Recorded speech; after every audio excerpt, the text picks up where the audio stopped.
The ships appeared over Earth on a Tuesday morning, their forms massive and utterly silent against the blue sky. There were 12 of them, each one larger than any structure humanity had ever built. They hung in orbit like monuments. Waiting, Captain Sarah Chen stood in the United Earth Government Assembly Hall, watching the alien delegation enter. She had spent 3 months in space after humanity's first faster-than-light test had apparently triggered every sensor in this region of the galaxy. 3 months learning that humans were not alone. 3 months discovering that being alone might have been better. The aliens walked with careful, measured steps. There were 5 of them, each from a different species. The leader was tall and slim, with 4 legs and a long neck that reminded Sarah of pictures she had seen of ancient Earth giraffes. Its skin was covered in soft blue fur, and its eyes were large and positioned on the sides of its head. It wore robes that shimmered like water. "I am Ambassador Kellis of the Arxian people," the creature said through a translation device that hung in the air. "I speak for the Galactic Concordat, a union of 47 species spanning 3,000 star systems. We have come to welcome humanity to the greater galaxy, and to deliver an important message." The human representatives sat in silence. President Morrison, a gray-haired woman who had led Earth through first contact, nodded slowly. "We're listening." Kellis moved to the center of the room. With a gesture, a holographic display appeared in the air. It showed a map of local space, with thousands of stars marked in soft green light. A small red sphere surrounded Earth and its nearest neighbors. "This is your permitted zone," Kellis said. 10 light-years in all directions from your home star. Within this space, humanity may develop as you wish. You may colonize suitable worlds. You may advance your technology. But you must not expand beyond these boundaries. The room erupted in whispers. Sarah felt her hands curl into fists. She had spent her entire career pushing humanity toward the stars. And now, after finally achieving faster-than-light travel, they were being told to stop. "Why?" President Morrison asked, her voice calm but firm. Kellis turned its large eyes toward her. "Because you are predators." The word hung in the air like a curse. One of the other aliens, a creature that looked like a large rabbit, covered in crystalline scales, stepped forward. Its translator voice was higher, almost musical. "The Concordat was founded 8,000 years ago," it said. "Our species had all evolved on different worlds, but we shared something fundamental. We were all prey animals. We all knew the terror of being hunted. When we reached the stars and found each other, we made a promise. Never again would predators rule. Never again would hunters dominate the galaxy." Another alien spoke, this one resembling a massive tortoise with 6 legs. "We eliminated the predators from our worlds. We built a civilization based on cooperation, on peaceful coexistence. For 8,000 years, we have maintained order. Species that join the Concordat accept our fundamental law. Predator species are not permitted to expand." Sarah stood up, unable to contain herself. "You're judging us based on our evolutionary history? On what our ancestors were millions of years ago?" Kellis looked at her with what might have been sympathy. "Captain Chen, we have studied your species carefully since detecting your first FTL test. We have observed your behavior, your history, your culture. You are not merely descended from predators. You are predators. You hunt for sport. You organize your societies around competition. Your entertainment celebrates violence. Your economies reward aggressive behavior. Your greatest heroes are warriors and conquerors." "That's not fair," President Morrison said, standing now. "We've moved beyond our primitive past. We have laws, ethics, cooperation. We've had global peace for 60 years. 60 years, the rabbit-like alien said softly. "We have had 8,000 years of peace. Your longest period without warfare in your entire recorded history is 60 years. Do you not see the difference? Krino. Clom. Clomber. Clomber. Clom. Kellis raised one long limb, and the holographic display changed. Now it showed another star system, one marked in black. This was the Kethric system. 500 years ago, another predator species refused to accept Concordat authority. They were hunters like you, evolved from pack carnivores. They believed they could coexist with us, peacefully. They were wrong. The display showed ships, thousands of them, surrounding a planet. Then it showed fire. Cities burning. Oceans boiling. The planet turning from blue and green to black and red. We gave them 10 years to comply, Kellis said quietly. They refused. They attacked our borders. They killed millions of our people. We had no choice but to respond with total force. The Kethric species no longer exists. Their worlds are dead. We do not take pride in this. We mourned every life lost. But we will not allow predators to threaten the peace we have built. The room was silent now. Sarah felt cold, despite the warm air. She looked at the other human representatives and saw the same expression on every face. Fear, anger, disbelief. President Morrison spoke carefully. What exactly are you proposing? You have one standard year to decide, Kellis said. You may accept our terms, remain within your designated zone, accept our monitoring. Allow us to regulate your technology to ensure you cannot threaten Concordat space. In return, we will trade with you.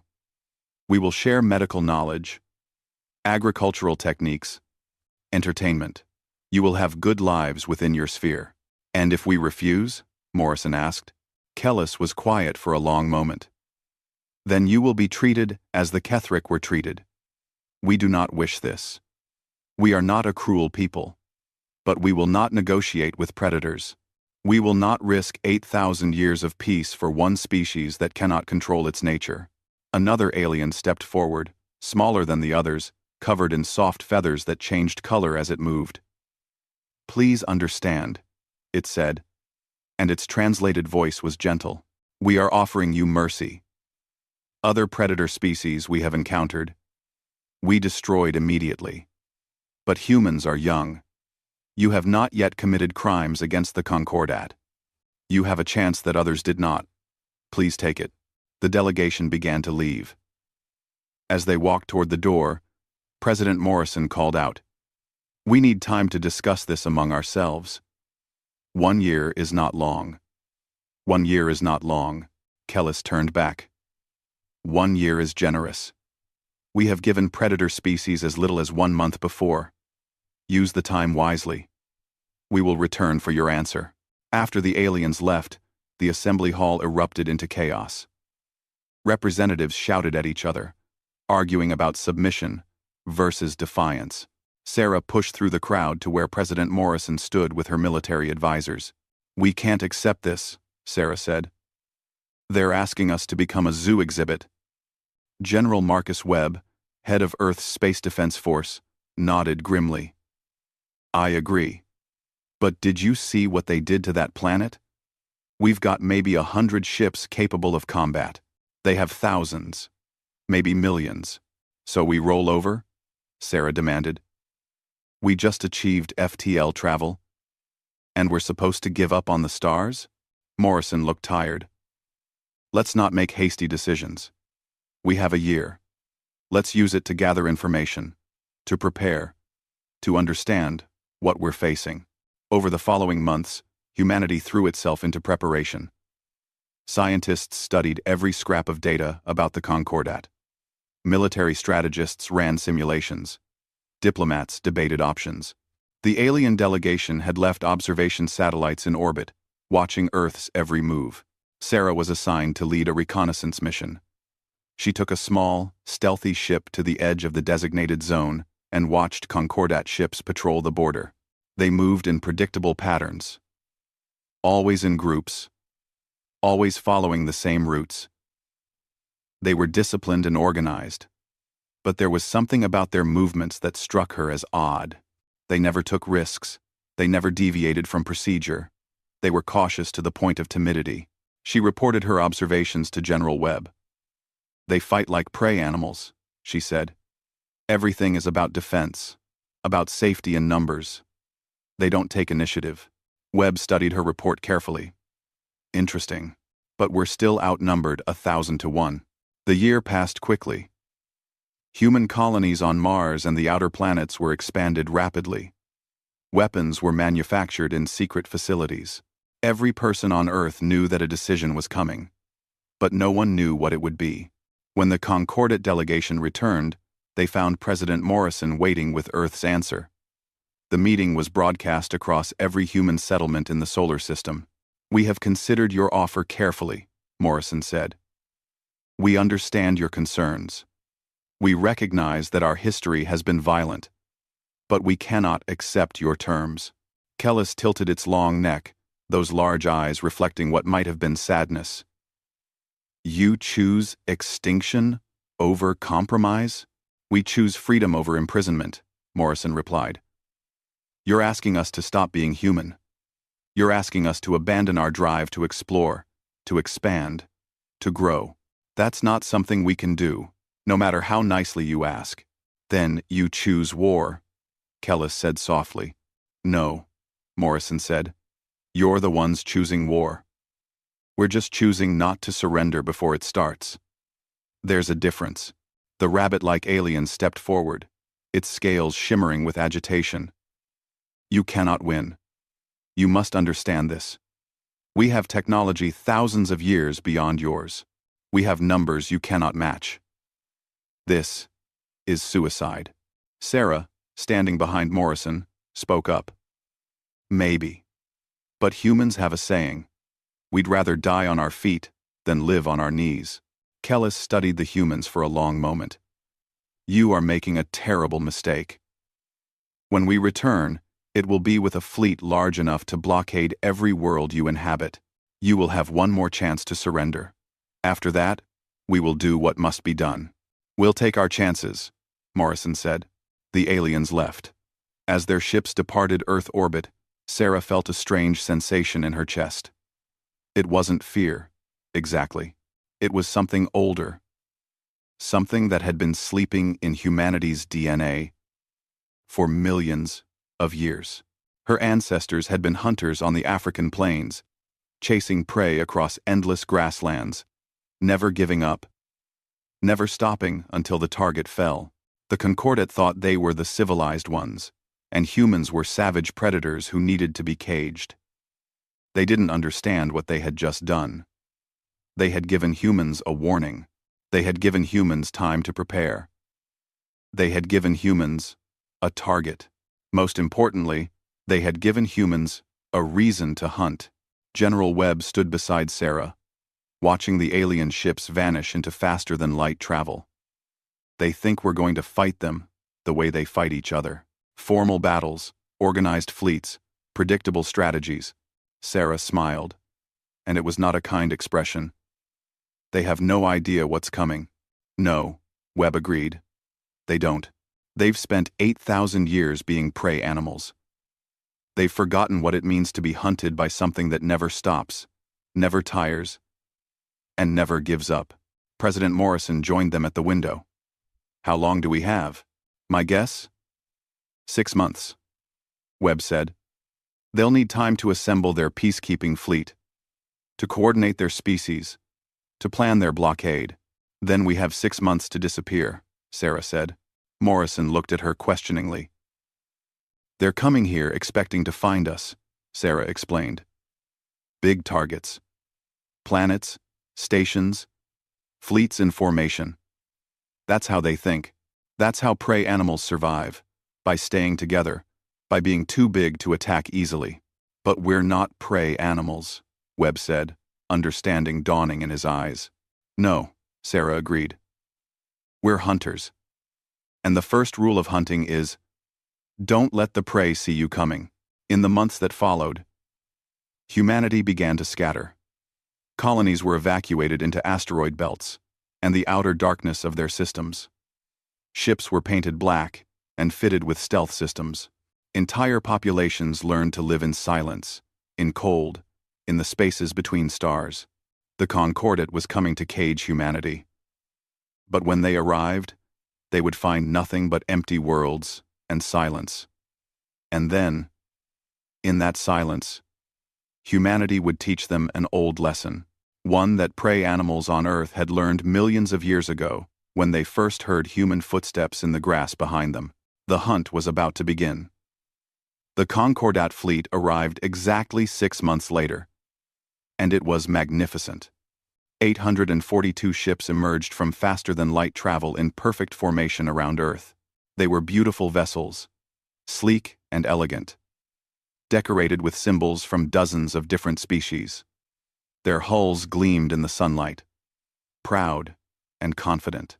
Admiral Theron, a member of the Vree species that resembled large deer with hands instead of hooves, stood on the bridge of the flagship Harmonious Dawn. His eyes were positioned on the sides of his head, giving him an almost complete field of vision around his body. It was an adaptation his ancestors had evolved to watch for predators. Now, it helped him monitor multiple screens at once as his fleet surrounded the human homeworld. "All ships report ready status," his tactical officer announced.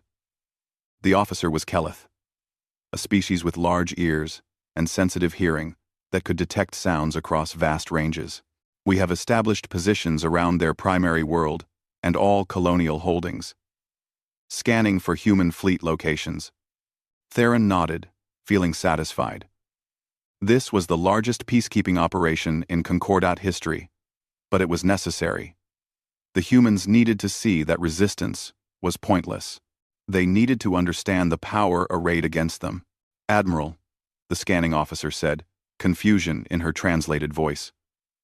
"I'm not detecting their fleet. They must be on the far side of the planet," Theron said, "hiding behind their world, perhaps buying time."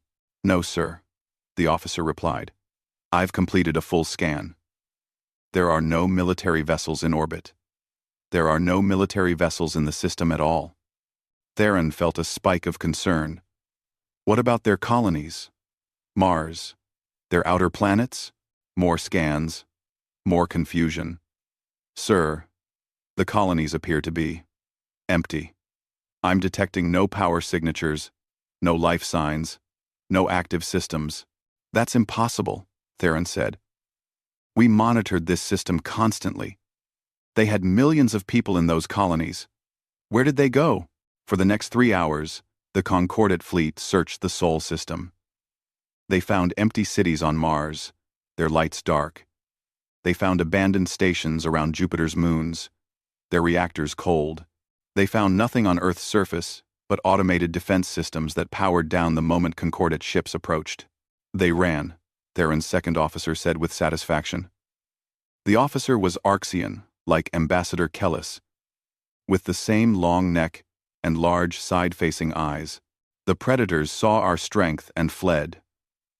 We should consider this a victory. We can report that humanity surrendered without conflict." But Theron was not so certain. He had studied human history during his preparation for this mission. Humans did not flee easily. They were stubborn, aggressive, territorial. This felt wrong. "Send word to the Concordat Council," he ordered. "Inform them that we have occupied the human home system without resistance, but that the human population has relocated to unknown positions. Request instructions." The response came back within a day. The council was pleased. Humanity had apparently accepted the futility of resistance and withdrawn to their permitted zone. The fleet should establish permanent monitoring stations and maintain the blockade to ensure humans did not attempt to expand beyond their boundaries. Theron began implementing these orders, dividing his fleet into patrol groups and establishing a network of sensor satellites throughout human space. It was tedious work, but necessary. Within 2 weeks, the Concordat had effectively claimed the Sol system. That was when the attacks began. The first incident happened at a supply depot 17 light-years from Earth. A convoy of 6 transport ships was bringing food and equipment to the Concordat forces occupying human territory. They were traveling along a well-established route, protected by 2 military escorts. They simply disappeared. One moment, The convoy was transmitting normal status reports.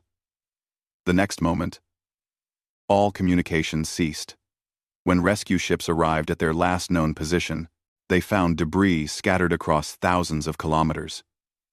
The ships had been destroyed, but not by weapons fire. They had been torn apart, their hulls ripped open, their cargo stolen. Pirates? Suggested one of Theron's officers.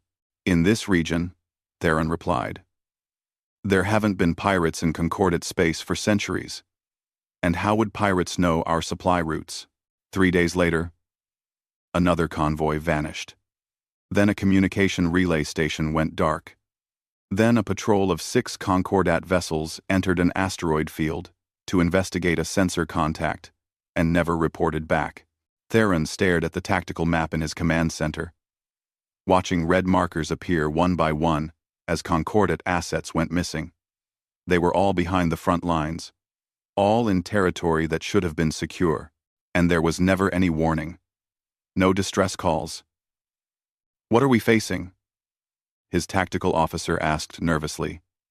The Keleth officer's large ears were twitching constantly, listening to every sound in the ship, jumping at every unexpected noise. I think we're facing humans, Theron said quietly. They didn't run away. They just moved to hunting grounds we couldn't monitor. He was right. While the Concordat fleet had been occupying empty worlds, humanity had scattered into the darkness between stars. Colony populations had evacuated to massive asteroid bases hidden in the outer reaches of their systems. Ships had dispersed into the black, going completely silent, waiting and watching. Captain Sarah Chen commanded one of those ships. The EFS Silent Knife was a destroyer that had been modified for stealth operations. Its hull was coated in materials that absorbed sensor radiation. Its engines were tuned to produce minimal signatures. It could drift through space like a piece of debris, utterly invisible to conventional scanners. She sat in her command chair, surrounded by a crew of 43 men and women who had all volunteered for this mission. They had been drifting through deep space for 2 weeks, surviving on minimal power, eating cold rations, sleeping in shifts to conserve heat. The ship was freezing. The air was stale. Everyone's breath formed clouds in the dim light. Contact, her sensor officer whispered. Even though no one could hear them across the vacuum of space, everyone on the ship spoke in whispers now. It felt natural. Concordat supply ship, bearing 27 Mark III. Looks like a freighter, civilian configuration. No military escort. Sarah studied the tactical display. The alien ship was moving along a predictable route, its drive signature bright and obvious. It was advertising its position to the universe, confident in the safety of Concordat space. Time to intercept? 4 hours if we use cold thrusters, the navigation officer replied. We can coast most of the way on current trajectory. They won't see us coming. Sarah nodded. All hands, prepare for action. Weapons, load boarding pods. Marines, suit up. The Silent Knife drifted closer, using tiny puffs of nitrogen gas to adjust its course. It was slow, patient work. Sarah watched the distance close meter by meter, kilometer by kilometer. The alien ship continued on its path, unaware. When they were within 500 meters, Sarah gave the order. Launch pods. 6 small cylinders shot from the Silent Knife, crossing the gap in seconds. They clamped onto the alien freighter's hull like parasites. Teams of human marines in spacesuits cut through the outer hull with plasma torches and poured inside. The aliens on board never knew what hit them. The crew was Vree, peaceful herbivores who had spent their entire lives in safe Concordat space. They had never encountered pirates, never experienced violence. When armed humans came through their walls, they ran and hid, their prey instincts overwhelming their training. The humans didn't kill them. Sarah had given strict orders. Take prisoners. Avoid casualties. Unless necessary. The Marines stunned the crew with electric weapons and secured them in a cargo hold. Then they looted the ship, taking food, fuel, spare parts, and most importantly, data cores containing Concordat star charts and fleet positions. 20 minutes after the boarding pods launched, the Marines were back on the Silent Knife with their cargo. Sarah studied the terrified alien prisoners through a video feed. "Tell them we'll drop them at a neutral station," she said to her communications officer. "Make sure they understand. They were lucky. Next time, they might meet humans who aren't so kind." The prisoners were transferred to life pods and launched toward the nearest inhabited system. Then, the Silent Knife went silent again, drifting back into the darkness to study the stolen data and plan the next strike. This pattern repeated across dozens of systems. Human ships struck from the black, hit their targets, and vanished before reinforcements could arrive. They targeted supply lines, communication networks, isolated patrols. They never engaged in fair fights. They never announced their presence. They simply appeared, attacked, and disappeared. The effect on Concordat forces was devastating. But not because of casualties. Most human attacks resulted in very few deaths. The devastation was psychological. Prey animals have deeply ingrained instincts about predators. When a vree hears an unexpected sound, its body floods with adrenaline. Its eyes widen, its muscles tense to run. These instincts had been dormant for thousands of years of Concordat peace. But now, they came roaring back to life. Keleth officers began hearing human ships in every sensor ghost, every background radiation pattern, every unexplained noise. Their sensitive ears, evolved to detect approaching predators, now worked against them, finding threats in harmless sounds. Vree crews with their side-facing eyes struggled with human boarding tactics. Humans had evolved as forward-facing predators, and their combat techniques exploited the natural blind spots in Vree vision. They would attack from directly ahead or behind, the areas where Vree sight was weakest. Arxians, with their long necks and defensive herding instincts, found themselves unable to cope with human persistence. On their home world, predators would give up if prey could escape the immediate area. But humans didn't give up. They would pursue for days, weeks, always watching, always waiting for the moment of weakness. Within a month of the first attacks, Concordat forces in human territory were showing signs of severe stress. Ships traveled in larger and larger groups, afraid to separate. Crews refused to patrol alone. Medical officers reported increasing cases of anxiety, paranoia, and panic disorders. Admiral Theron tried to adapt. He reorganized his fleet into tighter formations. He increased patrol frequencies. He established better communication protocols. But nothing helped, because every adaptation he made was based on the assumption that he was fighting an enemy fleet. He wasn't fighting a fleet. He was being hunted by ghosts, who struck without warning and vanished without trace. The breaking point came at Sidara Station, a major Concordat logistics hub 30 light-years from Earth. The station was massive, housing 15,000 personnel and serving as a supply depot for 300 ships. It was protected by a defensive fleet of 200 vessels and had weapon platforms that could destroy anything within 1,000 kilometers. A human fleet of 30 ships approached the station openly, making no effort to hide. They broadcast a simple message: "Surrender the station, or we will take it." Theron, watching from the harmonious dawn, felt relief. Finally, a conventional battle. Something he understood. All ships, engage the human fleet. Show them why they cannot win. The battle began. The Concordat fleet outnumbered the humans nearly 7-1. Their weapons were more advanced. Their shields were stronger. By any logical analysis, they should have won easily. But the battle didn't end. It kept going, and going, and going. Concordat doctrine called for ships to fight in shifts. Crews would engage for 4 hours, then withdraw to rest while fresh crews took their place. This allowed personnel to remain alert and effective. The humans should have been following similar patterns. They weren't. Human ships fought continuously. When their crews grew tired, they rotated command structures without leaving the battle. Captains would hand control to their first officers and take short naps in their command chairs, then wake up and take control back. Engineers worked in shifts, but the ships never stopped fighting.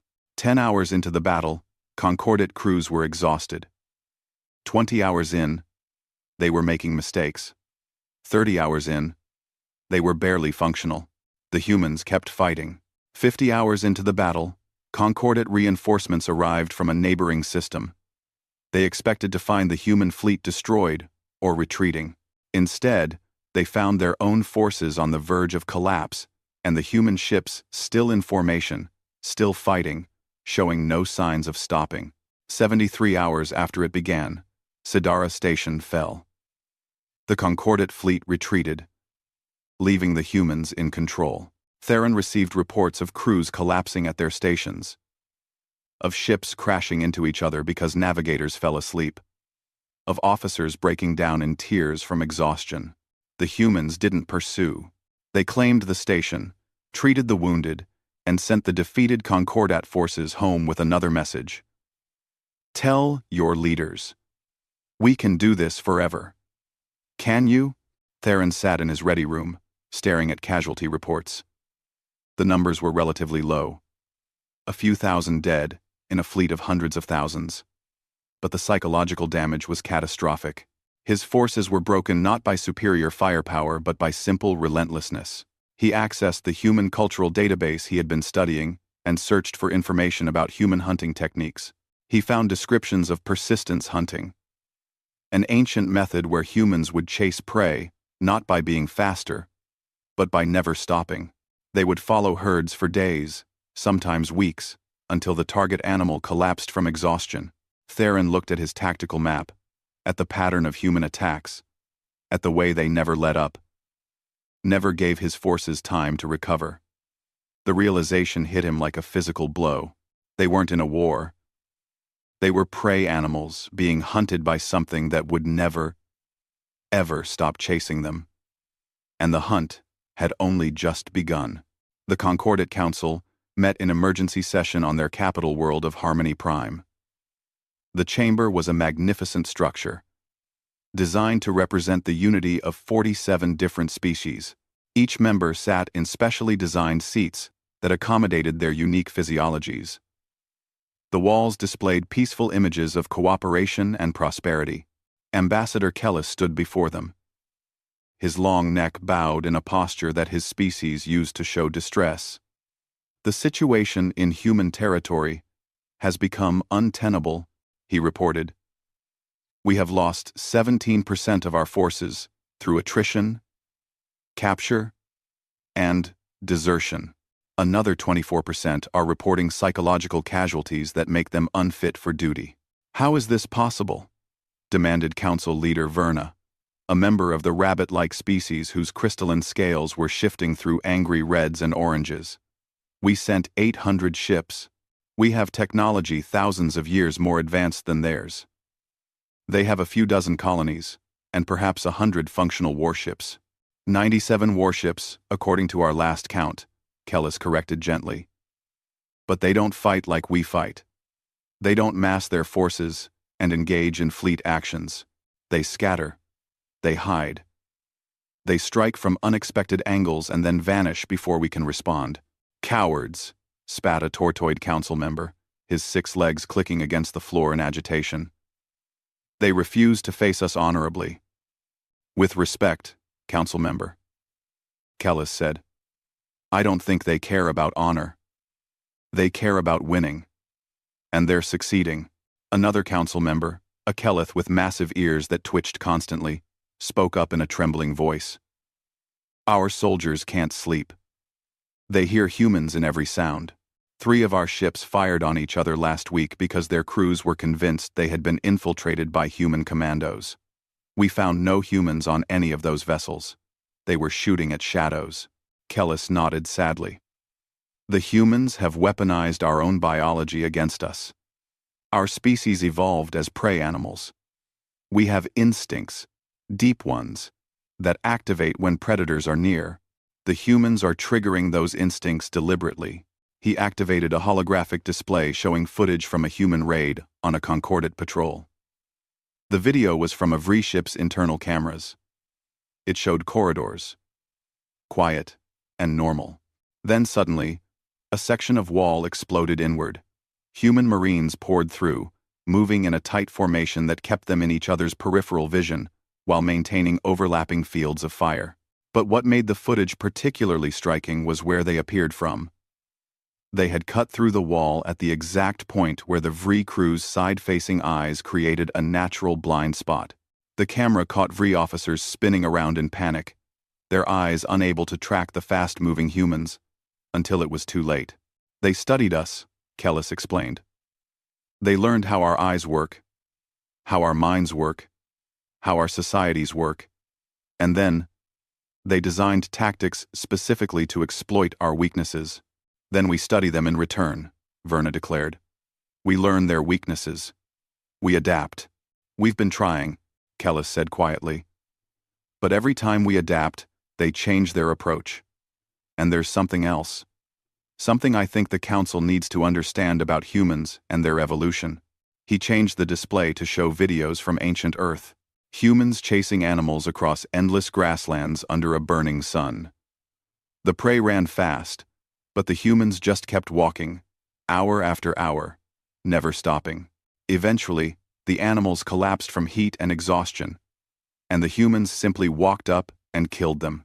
This is called persistence hunting, Kellis explained. It was humanity's primary hunting method for millions of years. They didn't need to be faster than their prey. They didn't need to be stronger. They just needed to be more stubborn. They would chase their target until it physically couldn't run anymore, and then they would take it. He gestured to the tactical map of the conflict. Look at the pattern. They're doing the same thing to us. They're not trying to win battles. They're trying to exhaust us. Every raid, every ambush, every attack is designed to keep us moving, keep us scared, wear us down until we can't fight anymore. The chamber was silent. Finally, a VRI council member spoke, his voice uncertain. What do we do? We have 3 options, Kellis said. First, we could withdraw completely. Abandon human territory and let them have their freedom. Second, we could escalate. Bring in more ships, more forces. Try to overwhelm them with sheer numbers. Third, we could negotiate. Negotiate? Verna's scales flashed angry crimson. They rejected our generous offer. They chose violence over peace. Why would we negotiate now? Because we're losing, Kellis said simply. Not in a way that shows up on casualty reports, but in every way that matters. Our member species are terrified. Ships are refusing to deploy to human territory. 3 species have threatened to leave the Concordat entirely if we continue this conflict. And the humans? They're getting stronger. Every supply depot they capture gives them resources. Every prisoner they take gives them intelligence. Every day this continues, they learn more about us, while we learn very little about them. The Council voted. By a narrow margin, they chose escalation. They would not negotiate with predators. They would not abandon 8,000 years of Concordat law. They would send more ships, more resources, more personnel. They would turn human space into a fortress that nothing could escape. But escalation required time. Ships had to be called in from across Concordat space. Crews had to be trained and prepared. Equipment had to be manufactured and distributed. While the Concordat prepared its massive response, humanity continued to hunt. The effect on Concordat species was devastating. The Kelith were suffering worst of all. Their sensitive hearing, evolved to detect predators in dense forests, had become a curse. Kelith crews reported hearing footsteps in empty corridors, breathing in sealed rooms. Whispers, in the static of communication systems. One Kelith ship, the Gentle Dawn, requested emergency evacuation after the entire crew became convinced that humans were hiding somewhere in their vessel. A rescue team searched the ship from end to end and found nothing, but the Kelith crew couldn't be convinced. They had heard the humans. They knew they were there. They refused to return to the ship. The vessel was eventually scuttled because no one would crew it. It became known as the Ghost Ship, and stories about it spread through the fleet, making the psychological damage even worse. The Vree faced different problems. Their wide field of vision, which allowed them to watch for threats from almost any direction, failed against human tactics. Humans had evolved to hunt cooperatively, working in teams to surround and confuse prey. They did the same thing in combat. A Vree guard might be watching a corridor, his eyes covering the entire hallway. Then humans would attack from multiple directions simultaneously.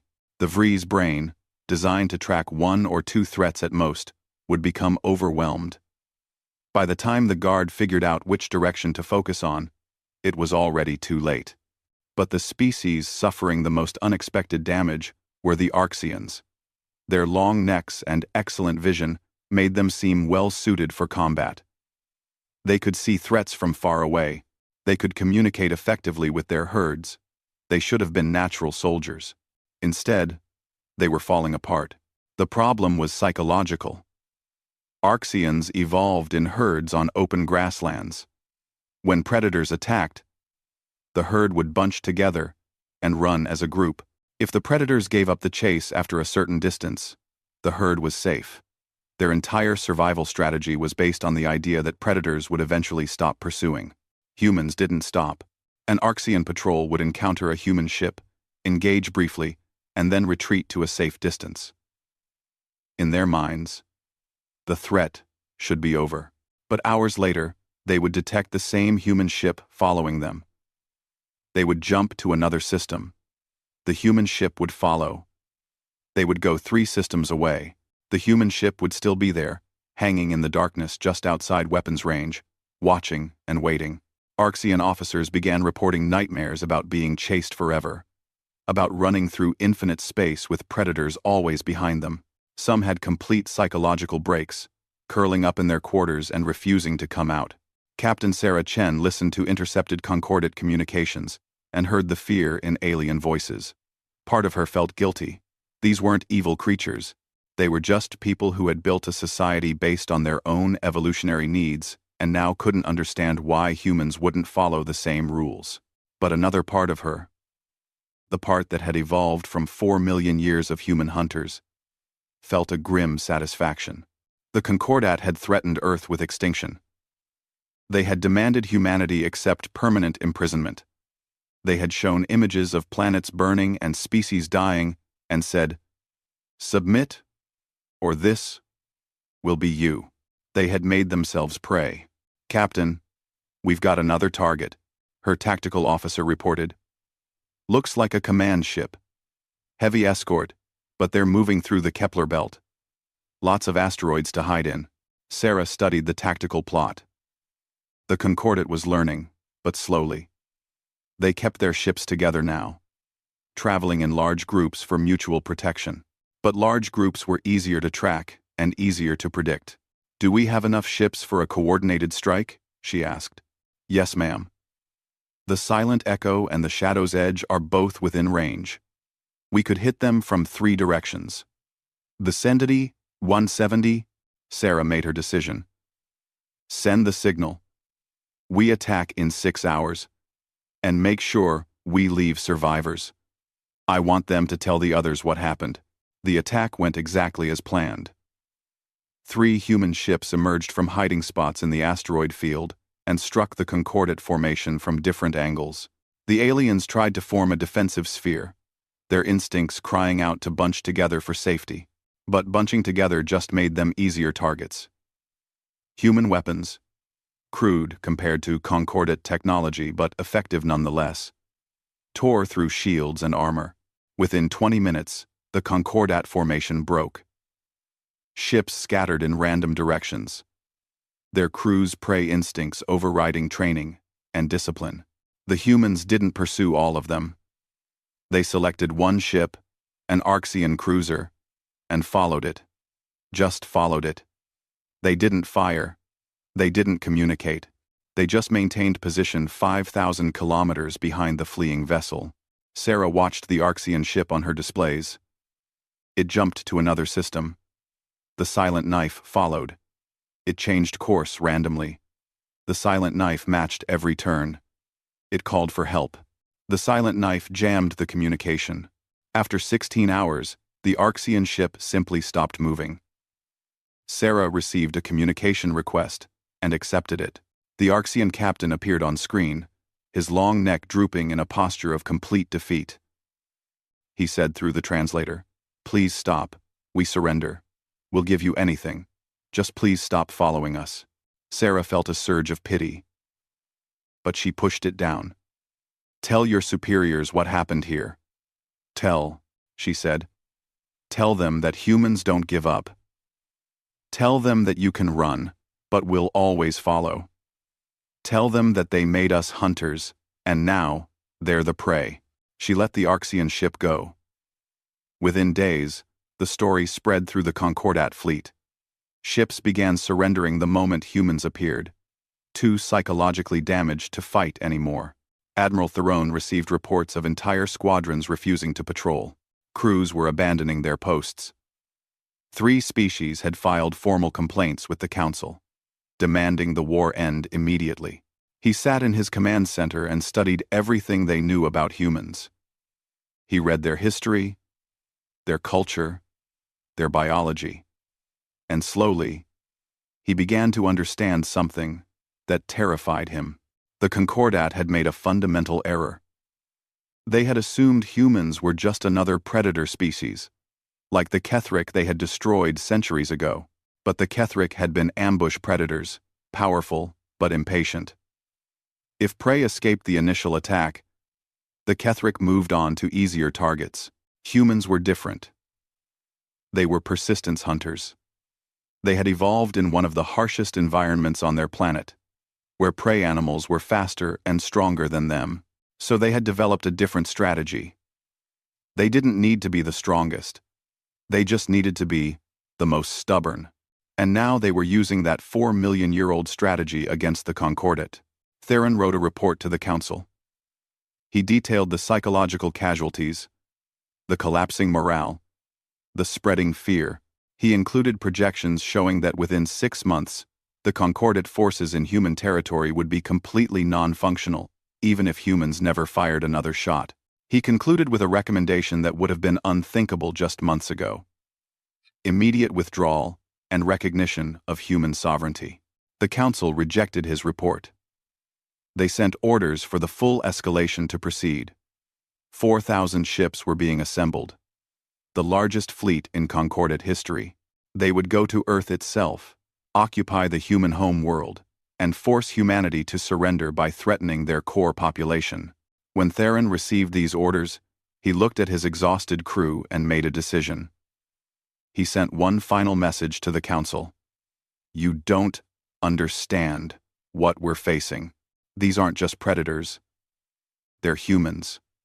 And humans don't stop hunting until their prey falls down and can't get up again. We're the prey now, and we're already falling." Then he ordered his ship to withdraw from human territory. Half his fleet followed him. The other half stayed, too afraid to move, too afraid to fight, just waiting in the darkness for the hunters they knew were out there, watching and waiting. The Concordat's largest fleet was forming up for an attack on Earth, but in the darkness between stars, human ships were already moving into position, not to defend Earth, but to turn the entire Sol system into the largest hunting ground humanity had ever created. The prey were coming, and the hunters were ready. Ambassador Kellis stood before the Concordat Council once more, but this time, the chamber's peaceful atmosphere was gone. The walls displayed tactical maps showing territories in red where Concordat forces had withdrawn. The representatives sat with tense postures, their various species' stress signals on full display. "We have lost control of 37% of our claimed territory in human space," Kellis reported, his long neck held low. "Not through military defeat, but through abandonment. Our member species are refusing to send ships to those regions. The populations are terrified." Number 10. Council Leader Verna's crystalline scales shifted through dark, troubled colors. How can an entire civilization be paralyzed by fear of one primitive species? "Because they're not primitive," Kellis said quietly. "They're specialized. 8,000 years ago, when the Concordat was founded, We believed we had evolved beyond the primitive struggle of predator and prey. We thought intelligence and technology had made those old instincts irrelevant. The humans are proving us wrong. He activated a holographic display showing psychological assessment reports from across the Concordat military. The statistics were damning. 42% of Keleth personnel were experiencing severe anxiety disorders. 67% of VRE soldiers showed symptoms of paranoid hypervigilance. Arxian crews had the highest rate of complete psychological collapse at 31%. I've been consulting with our xenobiologists and evolutionary psychologists, Kellis continued. They've helped me understand something crucial about humans that we missed in our initial assessments. He brought up an image of ancient Earth, showing the African savanna where humans first evolved. Most predators on Earth were ambush hunters or pursuit predators that relied on speed. A lion would chase prey for a short distance. A leopard would attack from hiding. If the prey escaped the initial encounter, the predator would give up and look for easier targets. This is how most predator species operate, because hunting requires energy, and energy is valuable. We know this, Verna said impatiently. What's your point? My point is that humans evolved differently, Kellis replied. They became persistence hunters. Look at this. The display showed ancient humans tracking prey across endless grasslands. The footage was reconstructed from archaeological evidence and anthropological studies, showing how humans would identify a target animal and then simply start walking after it. The prey would run away quickly, but the humans would follow at a steady pace. Hours would pass. The prey would rest, thinking it was safe, and then see the humans still coming. More running, more resting, more humans, always approaching, never stopping. The prey animals were faster and stronger than humans, Kellis explained. But humans had two advantages. First, they could sweat, allowing them to cool their bodies during long chases. Their prey would overheat and need to rest. Second, and more importantly, humans had the mental capacity to simply not give up. They would chase for hours, sometimes days, until the animal literally couldn't run anymore. A Keleth council member spoke up, ears trembling. But surely that's just ancient history. Modern humans use technology. Weapons. Ships. Yes. Kellis agreed. But the psychology remains. Humans are psychologically adapted to persistence. They don't think like we do. When we encounter a problem, our instinct is to seek safety, regroup, and approach from a position of strength. When humans encounter a problem, their instinct is to keep pushing until the problem is solved or they die trying. He changed the display to show recent battle reports. Look at Sidera Station. We had superior numbers, superior technology, superior defensive positions. We should have won easily, but the humans just kept fighting. 73 hours of continuous combat. Our crews collapsed from exhaustion, while their crews rotated shifts without ever leaving the battle. They didn't win because they were better fighters. They won because they were willing to keep fighting longer than we could. This is madness, a Tortoid council member said. No rational species behaves this way. That's exactly the problem, Kellis said, his voice heavy with concern. We're trying to understand humans as rational actors like ourselves, but their rationality is built on a different foundation. They evolved in an environment where giving up meant death, where persistence was the only path to survival. That psychology is still there, buried deep in their minds. He paused, gathering his thoughts. I've studied their cultural history, their stories, their myths, their values. Do you know what they celebrate most? Not intelligence, not cooperation, not peace. They celebrate determination, persistence, the refusal to give up even when the situation is hopeless. They have thousands of stories about individuals who kept fighting against impossible odds and somehow won. Those stories aren't just entertainment, they're cultural programming, teaching each generation that humans don't quit. The chamber fell silent as the council members absorbed this information. Finally, Verna spoke. Then we must break them. We must show them that persistence isn't enough against overwhelming force. That's why I'm here, Kellis said. The Council has ordered the assembly of the Grand Fleet. 4,000 ships, representing every major species in the Concordat. It's being positioned to strike at Earth itself. Yes, Verna said with satisfaction. We'll occupy their home world. Hold their population hostage. They'll have to surrender then. Kellis shook his head slowly. I don't think they will. I think we're about to make the worst mistake in Concordat history. Explain, Verna demanded. Kellis brought up more human cultural data. I've been studying human military history. Do you know what happens when you back humans into a corner? When you threaten their homes directly? They don't surrender. They become even more dangerous. They have a term for it. Total war. It means they stop following rules, stop holding back, stop caring about anything except destroying the threat to their home. He showed historical footage from human conflicts. Cities reduced to rubble while humans fought in the ruins. Ships deliberately crashed into enemy vessels. Soldiers fighting to the last person. This is what humans do when they're cornered. They don't calculate odds and surrender when the numbers are unfavorable. They fight with everything they have until either they win or they're dead. Surely we can destroy them before it reaches that point, suggested a council member. Can we?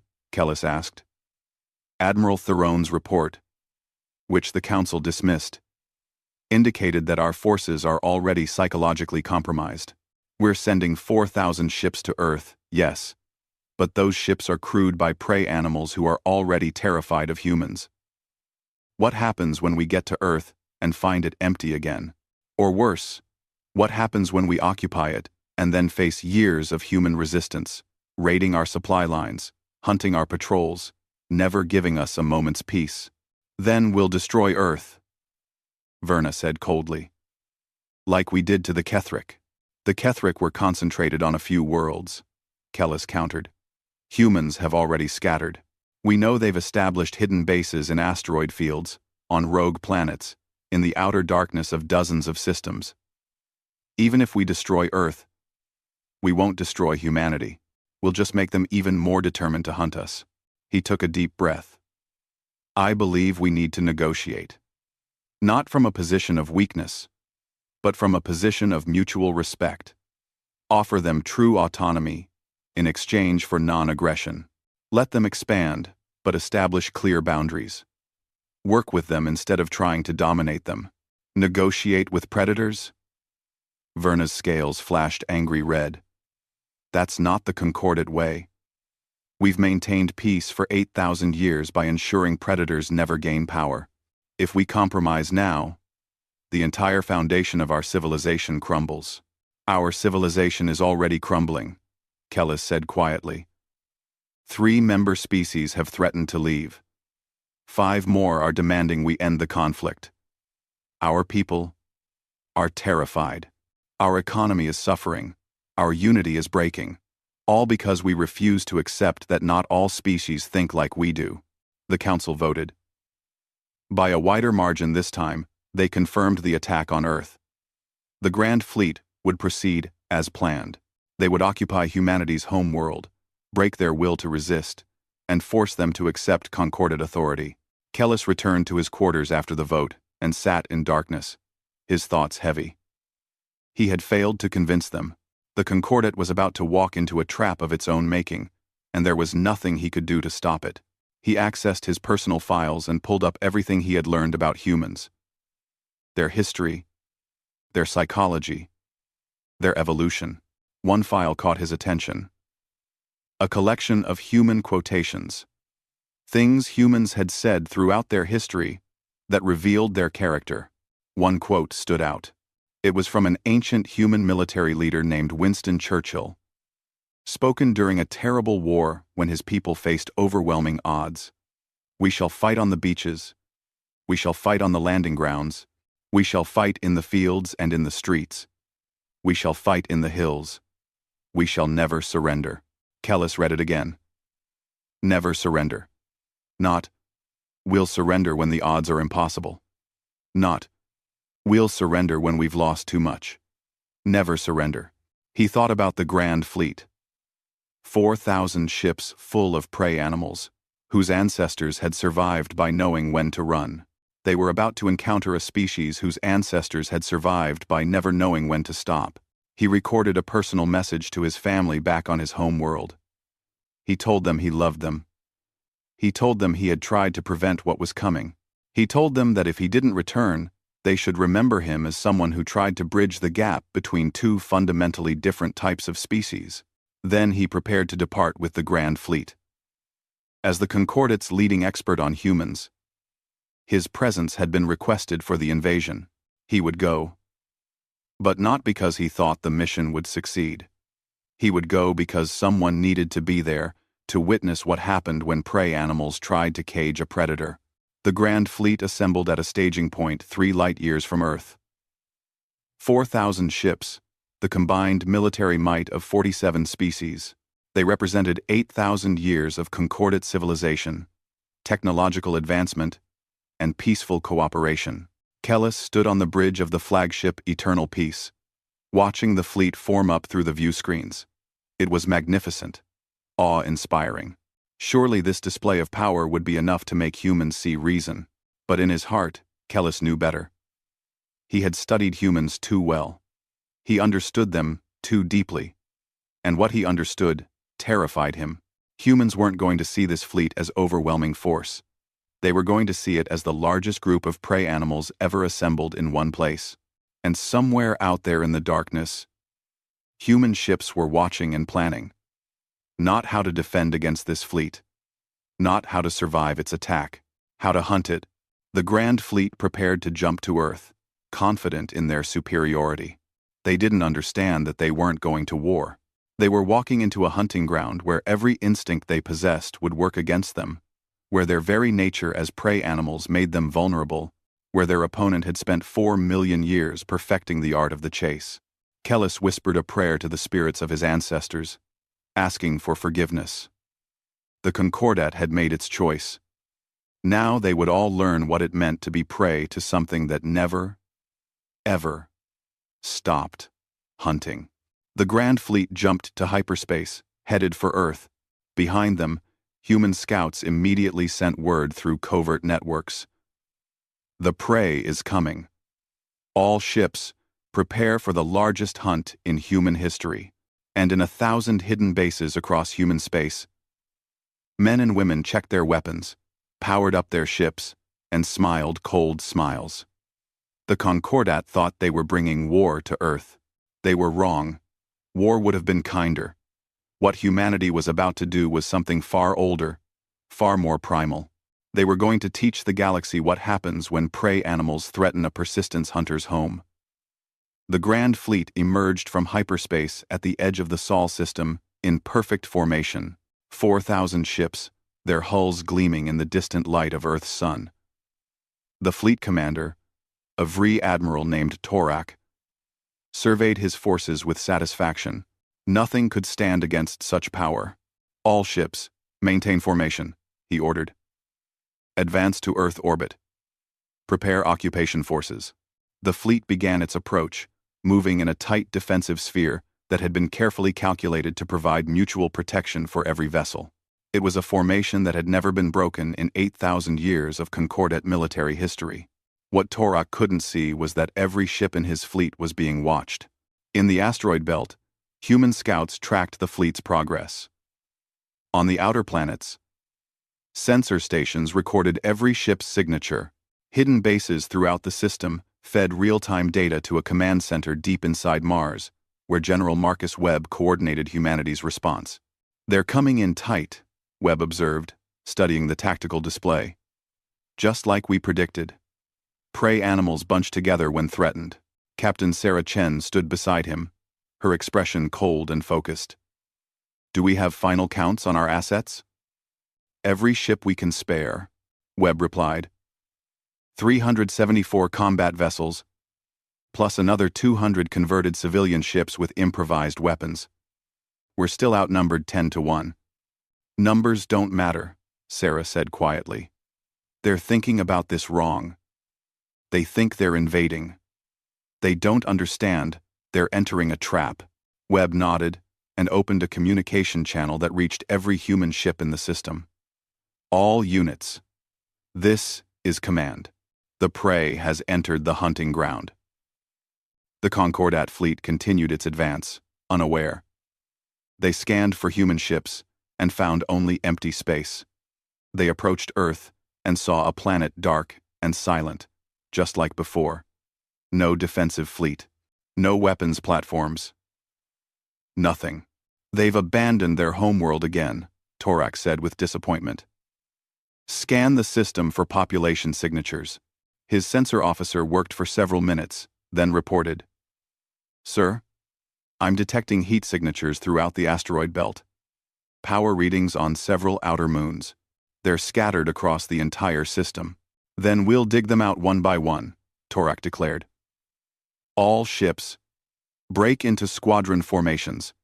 We'll systematically search every location until... He never finished the sentence.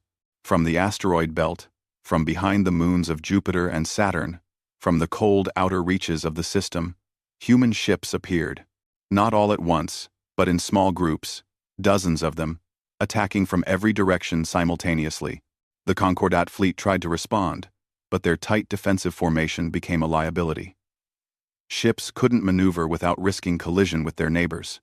The humans struck at the edges of the formation, targeting isolated vessels and then vanishing back into the darkness before reinforcements could respond. Maintain formation, Torak ordered. Don't break ranks. But breaking ranks was exactly what the Concordat crews wanted to do. Every prey instinct they possessed screamed at them to scatter, to run, to find safety in isolation, rather than staying bunched together where they made easy targets. The human attacks continued. Small and precise. A squadron of 3 human ships would emerge from hiding, fire on a single Concordat vessel, and disappear. Then another group would attack from a different direction, then another. The Concordat fleet twisted and turned, trying to face threats that appeared and vanished like ghosts. Hours passed, then days. The human attacks never stopped. Concordat crews took shifts, but the attacks came at random intervals designed to disrupt sleep patterns. Alarms would sound just as crew members were falling asleep. Battles would start and stop without warning. The psychological pressure was immense. After 3 days, the first Concordat ships broke formation. A squadron of Keleth vessels, their crews driven to the edge of madness by the constant sound of alarms and weapons fire, simply fled the system. Then more ships followed. Then more. Hold your positions, Torak broadcast desperately. We must maintain unit cohesion, but unit cohesion was falling apart. Prey animals that had been forced into an unnatural formation were reverting to their instincts. They wanted to run, to hide, to get away from the predators hunting them. Sarah Chen watched from the bridge of the Silent Knife as the Concordat formation began to disintegrate. Now, she said quietly. Hit them now. Humanity's full fleet emerged from hiding. 374 warships and 200 armed civilian vessels appeared throughout the system. No longer hiding, no longer hit-and-run tactics. They spread out in a loose perimeter around the Concordat fleet and began a systematic assault. But even now, humans didn't fight like the Concordat expected. They didn't charge in for a decisive battle. They maintained distance, firing from maximum range, forcing the Concordat ships to constantly maneuver, constantly defend, constantly stay alert. The battle that followed wasn't a battle in any traditional sense. It was a siege, a hunt, a test of endurance. The Concordat fleet had more ships, better weapons, stronger shields, but none of that mattered because the humans simply wouldn't let them rest. Concordat doctrine called for ships to engage for 4 hours, then withdraw to rest while fresh ships took their place. The humans rotated crews, but never stopped attacking. When one human ship needed to recharge weapons or repair damage, another took its place. The pressure never ceased. Admiral Torak tried every tactical formation he knew. Defensive spheres, aggressive wedges, dispersed patterns, concentrated cores. Nothing worked because the humans adapted to every change. When the fleet concentrated, humans attacked from multiple directions. When the fleet dispersed, humans isolated individual ships and hunted them down. 5 days into the battle, Concordate crews were hallucinating from exhaustion.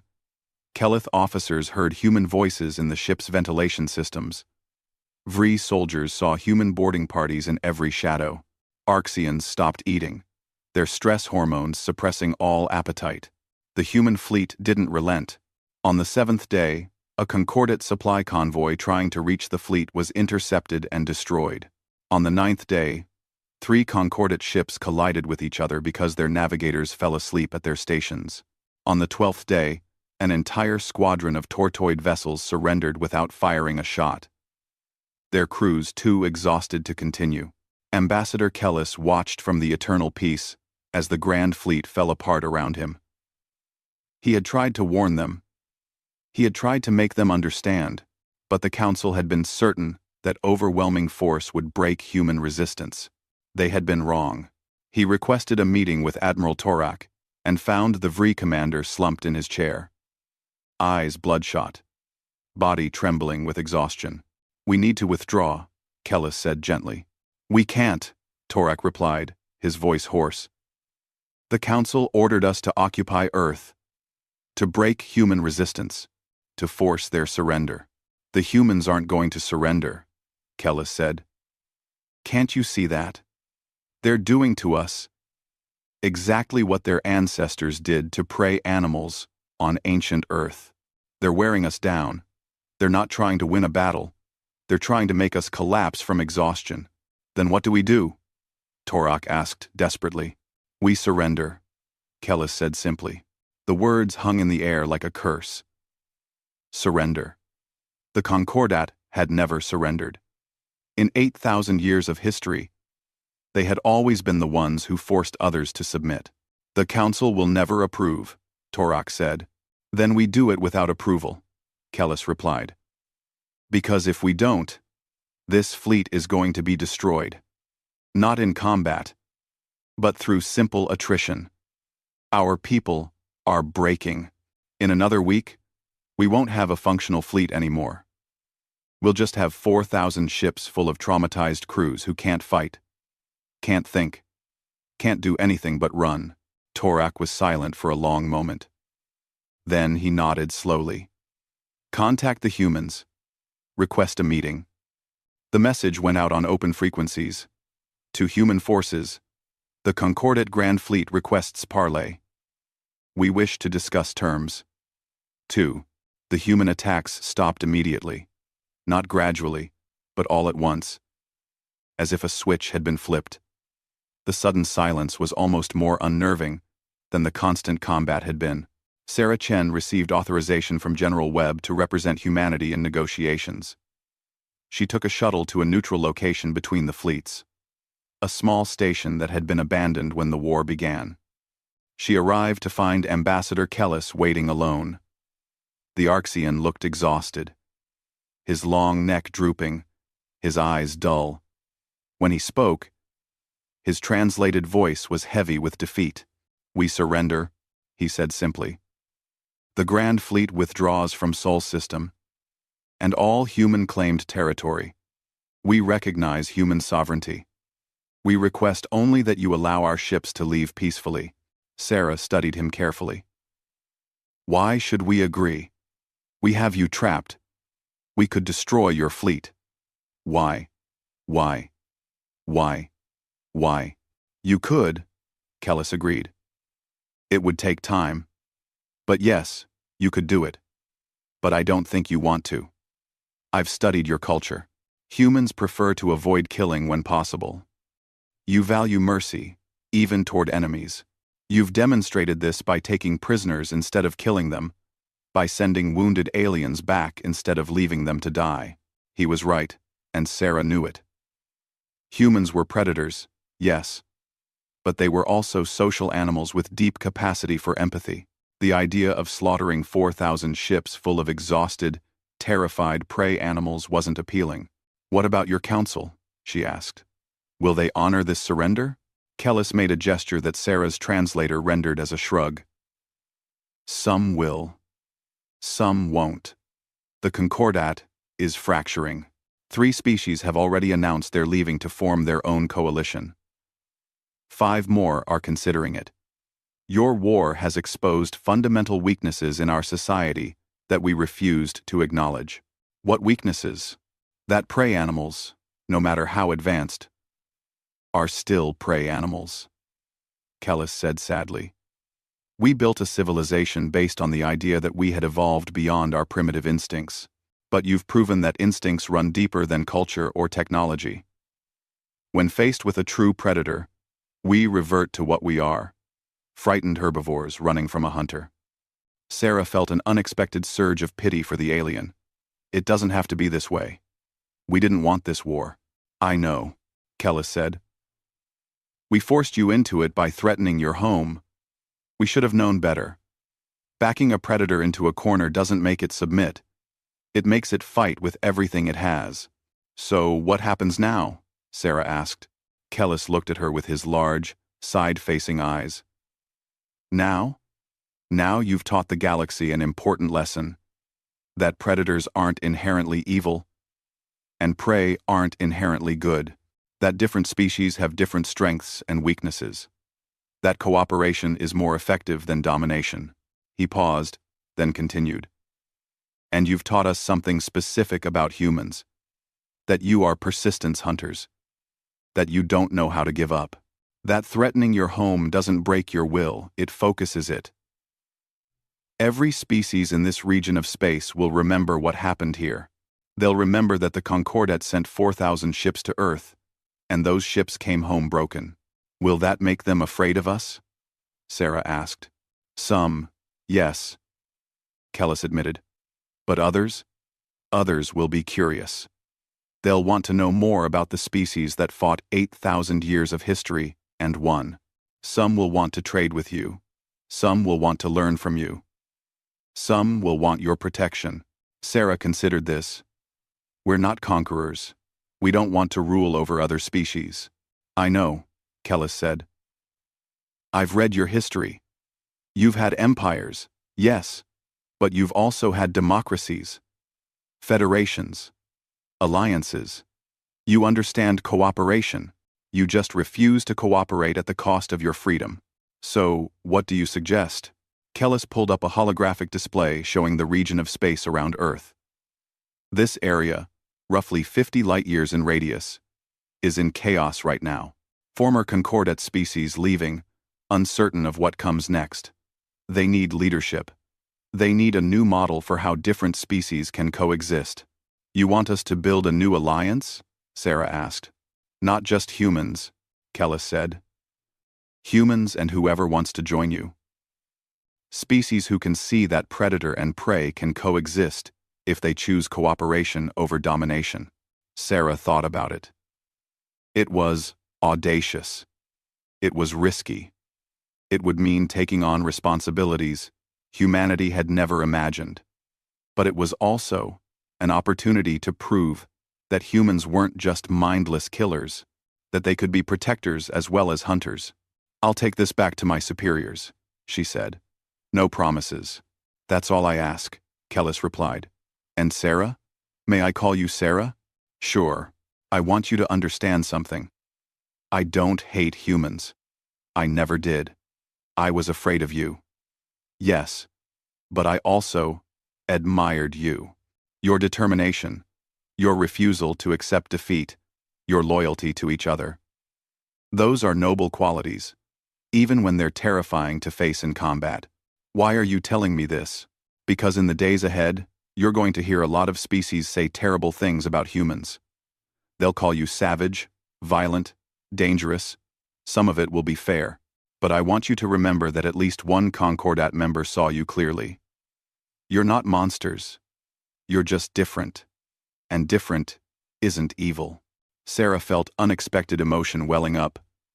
"Thank you." The Concordat Grand Fleet withdrew from Sol System that day. Ships limped away in small groups, their crews exhausted and traumatized but alive. Human vessels tracked them to the border of human space, and then let them go. The war was over. In the months that followed, exactly as Kellis predicted, the Concordat began to fracture.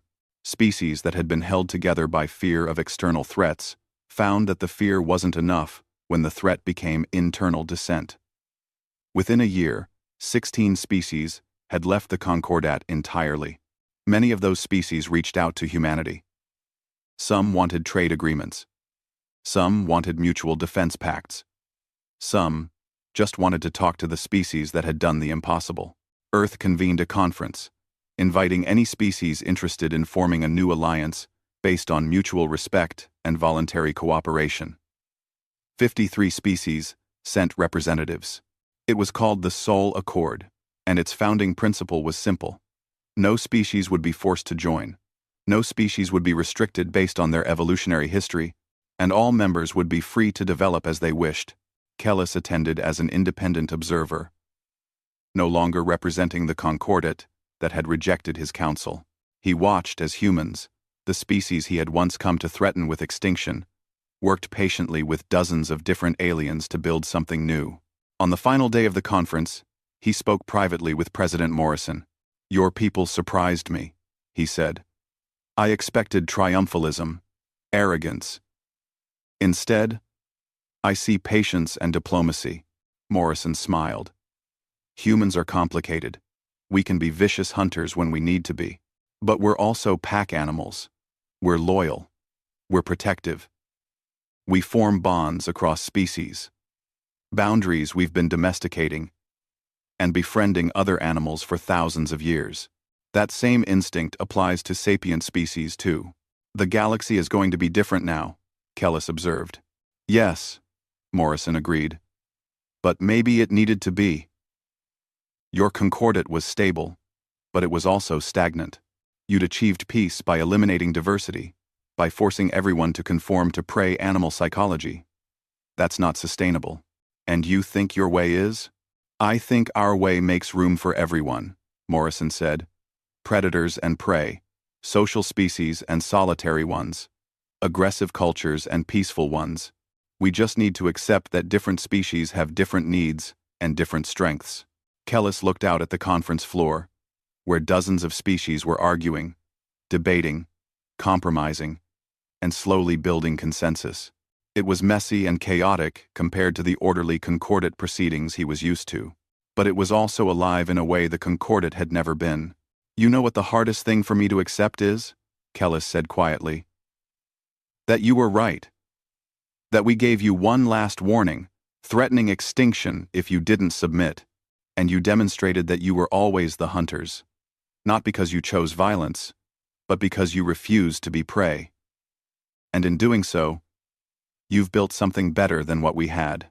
Morrison put a hand on his shoulder, a gesture of friendship that crossed species boundaries. "You're welcome here, you know. The Sol Accord isn't just for species that left the Concordat. It's for anyone who wants to build something new." Kellis felt something he hadn't expected to feel after everything that had happened. "I'll consider it," he said. Years later, historians would look back on the Human-Concordat War and debate its significance. Some called it inevitable, a clash between fundamentally different evolutionary psychologies. Others called it a tragedy, a conflict that could have been avoided with better communication. But everyone agreed on one thing. Humanity had changed the galaxy forever. They had proven that predators and prey could coexist. They had shown that determination and persistence could overcome superior numbers and technology. Most importantly, they had demonstrated that the old rules written by prey species 8,000 years ago, were no longer adequate for a galaxy that was more diverse and complex than anyone had imagined. Captain Sarah Chen stood on the bridge of the Silent Knife, now retrofitted as a patrol vessel for the Sol Accord. She looked out at the stars and thought about everything that had happened. The war, the hunting, the terror they had inflicted on species that had never faced true predators before. Part of her felt guilty. Part of her knew they'd had no choice, and part of her felt a deep, ancient satisfaction. The satisfaction of a persistence hunter who had chased prey across impossible distances and finally brought it down. But now the hunt was over. Now it was time to do what humans had always done after the successful hunt. Share the meat with the pack, tell stories around the fire, and welcome newcomers who wanted a place at the table. "Captain," her communications officer called, "we're getting a distress signal from a Kelith colony. They say they're being raided by pirates and request Sol Accord assistance." Sarah smiled. A new hunt, but a different kind. Not hunting to kill or dominate, but hunting to protect. That, too, was part of being a predator. The drive to defend the pack. "Set course," she ordered. Maximum speed.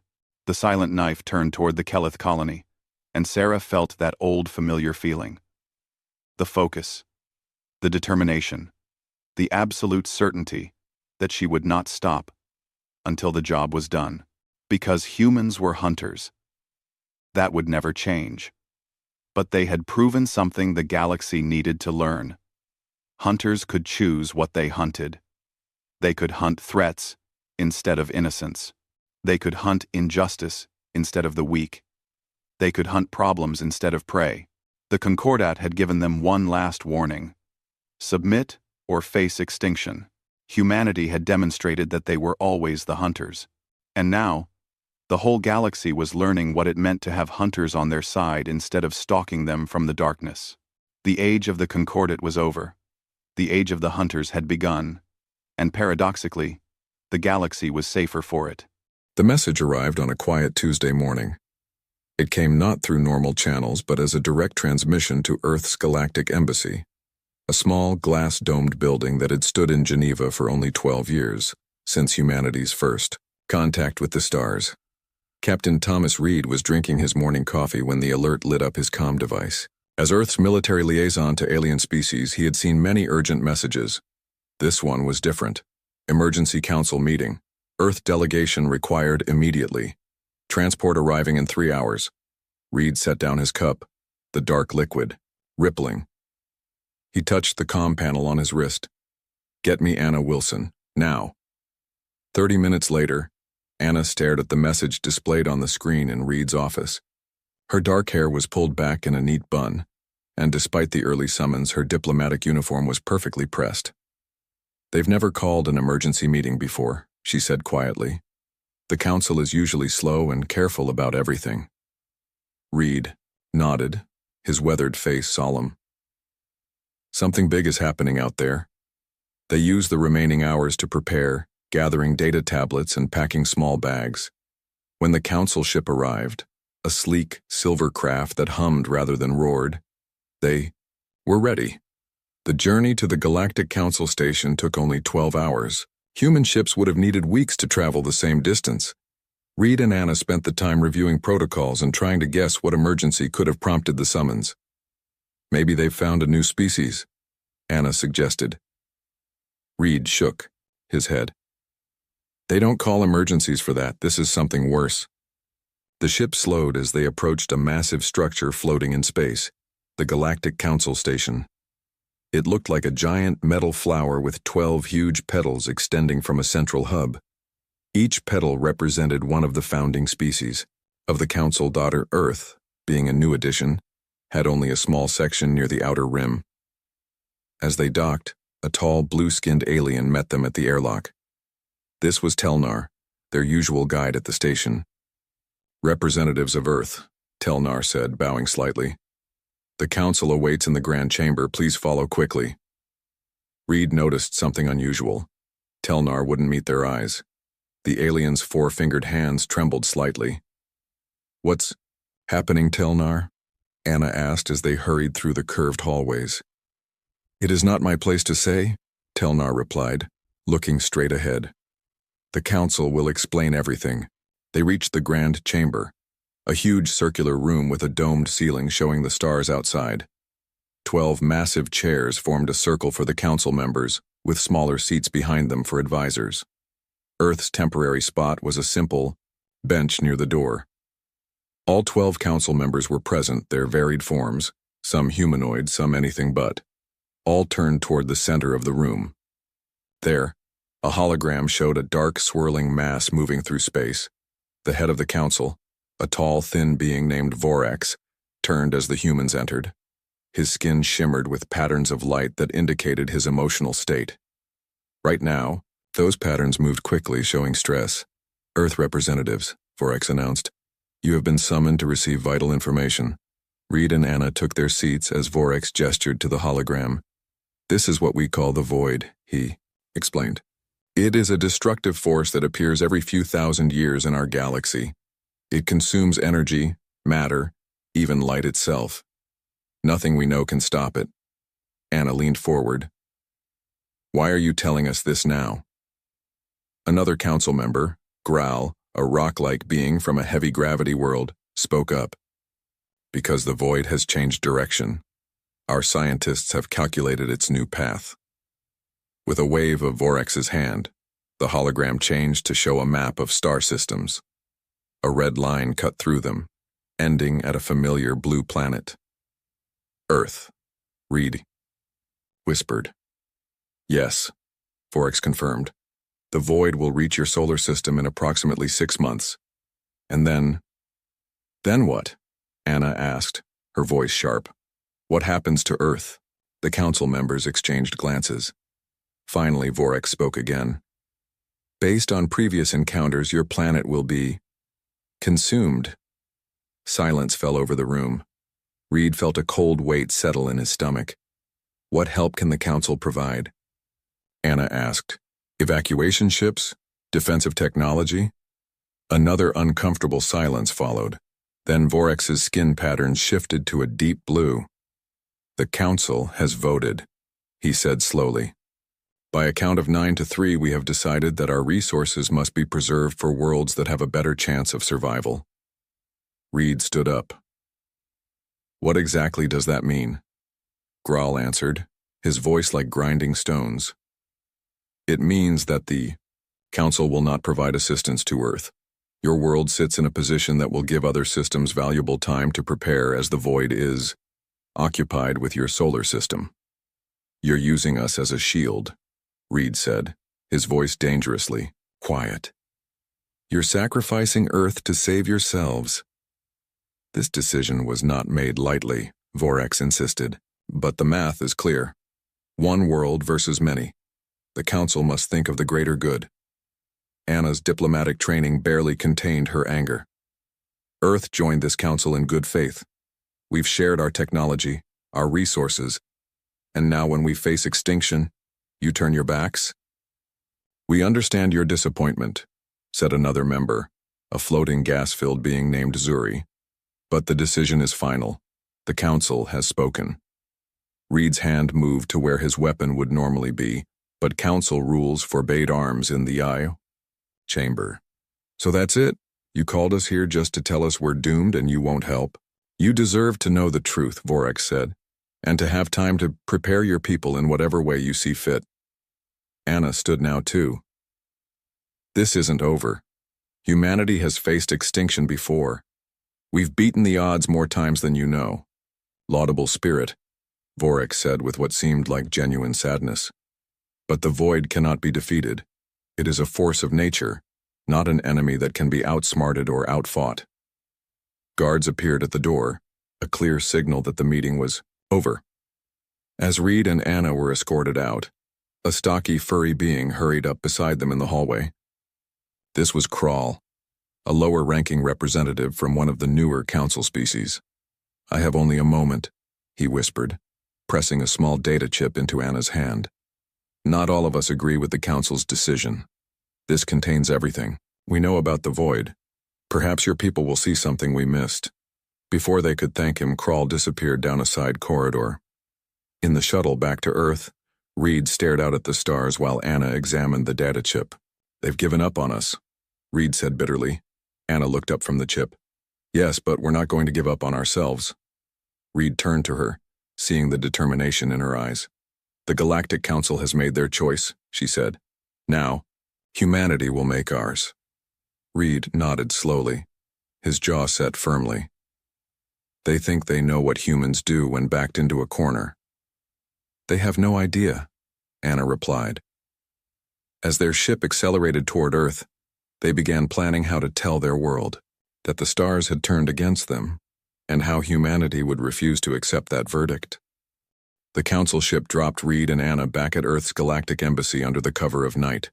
No fanfare, no diplomatic courtesy, just a quick departure that felt more like abandonment than transportation. They couldn't get rid of us fast. Enough, Reed muttered as they watched the silver ship rise silently into the dark sky. Anna clutched the data chip Crawl had given them, because they're ashamed, or afraid of what we might do with this. Within an hour, they sat in the crisis room of the United Earth Defense Headquarters. Around them, 20 of the most powerful people on the planet waited in tense silence. The President of the Global Union, military commanders, top scientists, and leaders from every major nation watched the holographic projection of the void that now floated above the center table. 6 months, General Laura Hayes said, breaking the silence. Her weathered face showed no emotion, but her fingers tapped restlessly on the table. To prepare for something that has destroyed every world in its path. Reed nodded. According to the council records, yes. The president, a tall man with gray hair named Michael Torres, leaned forward. And they've explicitly refused to help us? Worse than that, Anna replied. They're using Earth as a buffer. While the void is busy consuming our planet, they'll be reinforcing their own worlds. Angry murmurs filled the room. Torres raised a hand for silence. What options do we have? He asked. General Hayes spoke first. Evacuation. We could send as many ships as possible with enough people to go where? Interrupted Admiral Jones. We don't have FTL technology. Our fastest ships would take years to reach even the nearest potentially habitable planet, and apparently our allies won't welcome refugees. The grim reality settled over the room. Earth had only recently begun exploring beyond their solar system. They had no colonies, no outposts that could sustain large numbers. What about fighting? This thing? Asked Li Wei, China's defense minister. Is that even possible? All eyes turned to Dr. Marcus Fields, who had been studying the data chip since the meeting began. Fields was Earth's leading physicist, a slim man with kind eyes behind round glasses. He hadn't spoken a word until now. I don't know, he said slowly, looking up from his tablet. The council believes the void is unstoppable, but what? Torres urged. Fields projected a new set of readings. These measurements show something interesting. The void doesn't just destroy randomly. It has patterns. It reacts to certain energy signatures differently. He manipulated the display, highlighting sections of data. The council saw this as just a curiosity, but I think it might be more. If the void reacts differently to different stimuli, then it might be, I don't know, communicating, or at least responsive in ways they haven't explored. Hope flickered across some faces, but Admiral Jones remained skeptical. Even if that's true, how does it help us? Because, Fields continued, his voice stronger now, if something reacts, it can be affected. And if it can be affected, maybe, just maybe, it can be stopped or redirected. Anna stood up. The council races have different technologies than ours, different ways of thinking. They saw a pattern they couldn't understand and gave up. But humans have always excelled at finding solutions others miss. Reed nodded in agreement. We didn't come this far as a species by accepting defeat. Torres looked around the room. So we fight, but how? What's our plan? For the next hour, they debated options. Evacuation to bunkers deep underground, massive weapon systems, energy shields. Each idea was analyzed and most were found wanting. Then Fields raised his hand again. What if we combine approaches? The data shows the void responds to certain energy patterns.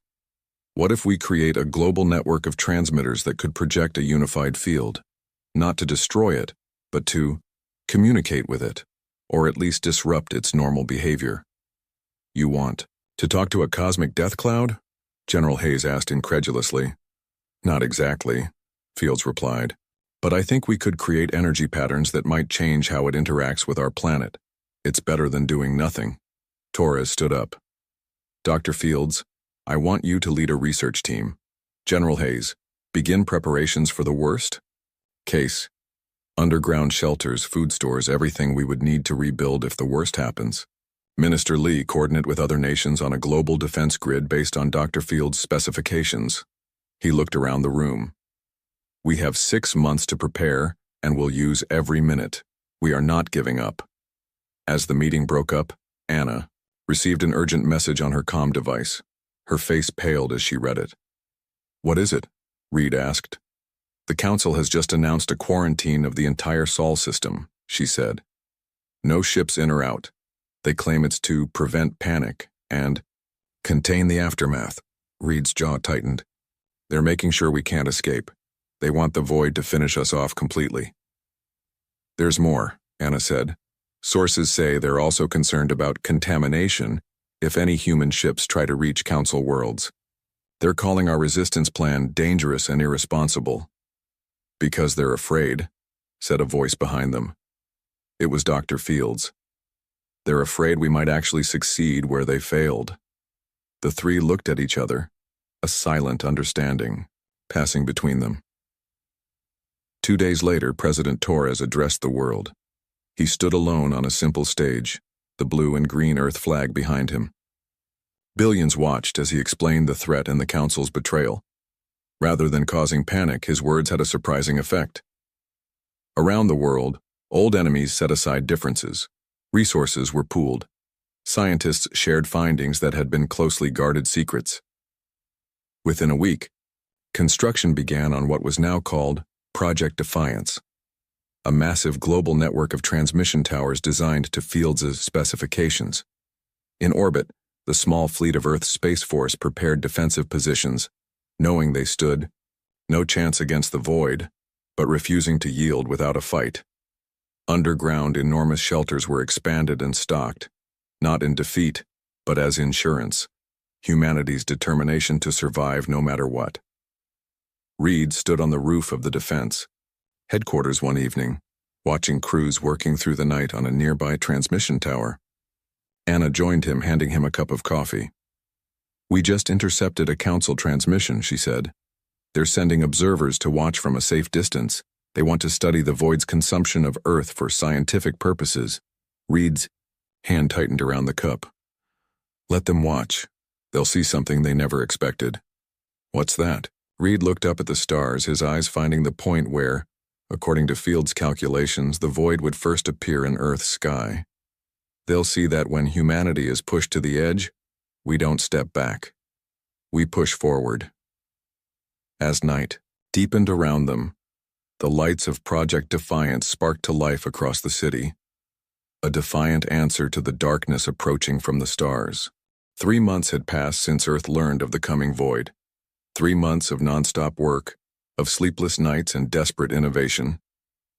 Around the world, the massive towers of Project Defiance now stood like silent sentinels, waiting for the moment to activate. Dr. Marcus Fields hadn't left the main research facility in weeks.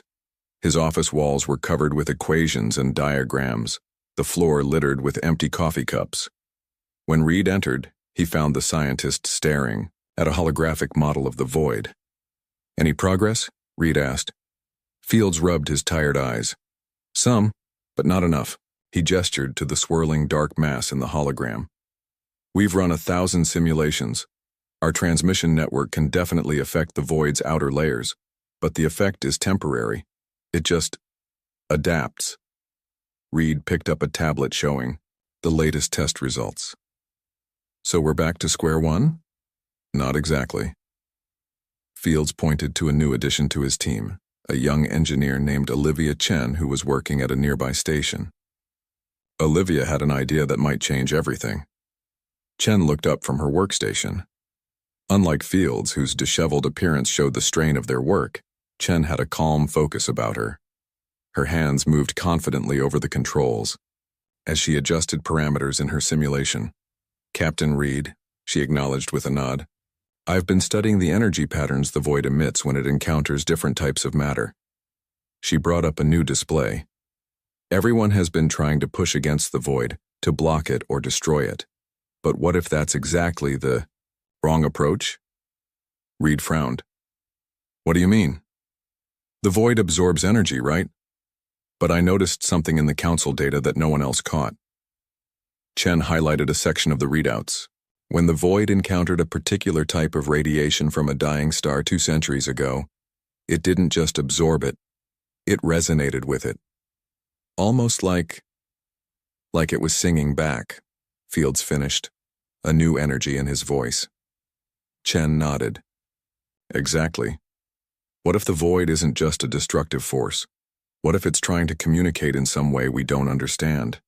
And what if, instead of trying to fight it, we try to harmonize with it? Reed looked skeptical. You want to make friends with the thing that's about to destroy our planet? Not exactly, Chen said, but I think we could create a shield that doesn't try to block the void, but instead creates a resonance pattern that makes Earth unappetizing to it. Fields was already typing rapidly on his keyboard. It's like those old noise-canceling headphones from the 21st century, but on a cosmic scale. We don't block the sound. We create an anti-sound that neutralizes it. Can it work? Reed asked. In theory, yes, Chen replied. But we'd need to completely redesign the transmission network, and we've only got 3 months left. Reed's comm device buzzed. It was General Hayes. Reed, get to the command center, we've got movement. 10 minutes later, Reed stood with Hayes and President Torres, watching a live feed from Earth's farthest outpost near Neptune. The image showed a subtle darkening of space, stars winking out one by one. The void has entered our solar system, Hayes said grimly. Earlier than predicted. Torres's face was ashen. How long do we have? At its current speed, 2 months, maybe less. Reed turned to Hayes. I need to get Fields and Chen access to every resource they need. They may have found a solution, but they need time. Torres nodded. They'll get whatever they need. Over the next few weeks, Earth became a planet transformed. Chen's resonance theory became the new focus of Project Defiance. The transmission. Towers were rebuilt with new technology. Scientists worked around the clock, testing and refining the resonance patterns. But as the void drew closer, strange phenomena began to affect Earth. Aurora-like lights appeared in skies worldwide. Electronic systems experienced random failures, and people reported vivid dreams of darkness and stars. It's reaching out ahead of itself, Fields explained during an emergency meeting, like tendrils of energy testing our defenses. Are we ready? Torres asked. Fields and Chen exchanged glances. Almost, Chen said. But there's a problem. Our resonance shield works in tests, but it doesn't last. The void keeps adapting, finding new frequencies to attack. So we need to adapt faster, Reed suggested. We can't, Fields said, frustration clear in his voice. Our computers aren't quick enough to calculate new resonance patterns on the fly. The room fell silent as the hopelessness of their situation sank in. Then a voice spoke from the back of the room. It was Anna Wilson, who had been working tirelessly on diplomatic matters, still trying to find allies among the stars despite the Council's quarantine. What if we don't use computers? She asked. All eyes turned to her. I've been studying ancient human music traditions, she continued. In many cultures, musicians improvise together, creating harmonies that respond and adapt to each other in real time. They don't calculate, they feel.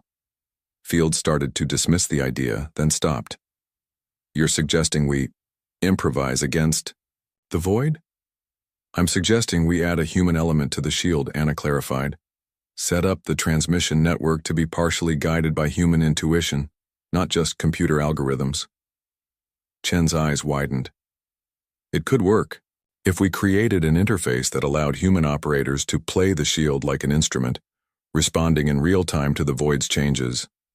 That's crazy, Hayes objected. You want to defend Earth with a cosmic jazz band? Not exactly, Fields said, excitement building in his voice. But Anna might be right. The void adapts in ways that follow patterns our computers can't predict. But human brains are wired to recognize patterns, to anticipate changes in music and art. Maybe that's exactly what we need. A day later, the plan was in motion. Around the world, new control centers were built alongside the transmission towers. Inside each one, teams of musicians, mathematicians, and physicists trained to operate the new harmonic interfaces Chen and Fields had designed. The interfaces looked like strange musical instruments crossed with advanced computer systems. Operators learned to read the void's energy patterns like sheet music and respond with counterharmonies. Reed watched one training session where a jazz pianist and a quantum physicist worked together at the controls, adjusting the resonance patterns with intuitive moves that no computer could have calculated. "It's beautiful," Anna said, standing beside him. "We're fighting darkness with creativity." "Will it be enough?" Reed wondered. Before she could answer, alarms blared throughout the facility. Everyone rushed to the main monitor, where a live feed showed the void had passed Mars, consuming the red planet in minutes. "It's accelerating," Hayes said, her voice tight. "New estimate. We have 2 weeks." Fields stared at the screen, then turned to the room. "Then we have 2 weeks to perfect our performance. The concert of our lives is about to begin." As the void approached Earth, Project Defiance entered its final stage. The planet's fate would now rest not just on technology, but on that uniquely human ability to create, to improvise, to find harmony where others heard only chaos. And somewhere, in the darkness between Mars and Earth, the void seemed to pause, as if listening to the new song rising from the blue planet ahead. The day humanity had been dreading finally arrived. The void entered Earth's orbit, a massive darkness that blotted out the stars and sun. Around the world, people looked up to see a swirling black mass expanding across the sky. In the project. Defiance headquarters, alarms blared as sensors detected the void's approach. "All stations prepare to activate," General Hayes ordered, her voice steady despite the fear everyone felt. "This is not a drill." Captain Reed stood in the main control center with Dr. Fields, Olivia Chen, and Anna Wilson. Around them, operators sat at their harmonic interfaces, hands poised and ready. "Remember your training," Fields told them. "Don't just react to the void's patterns.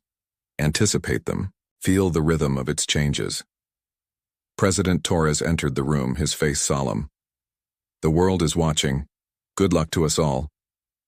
On the massive screen before them, they could see the void's tendrils beginning to reach down toward Earth's atmosphere. Where they touched, the air seemed to ripple and darken. "Activate primary shield," Hayes commanded. Around the globe, the transmission towers hummed to life. Energy surged through the network, creating a thin, shimmering dome of light that enveloped the planet. The harmonic interfaces lit up, displaying the complex energy patterns of both the shield and the void.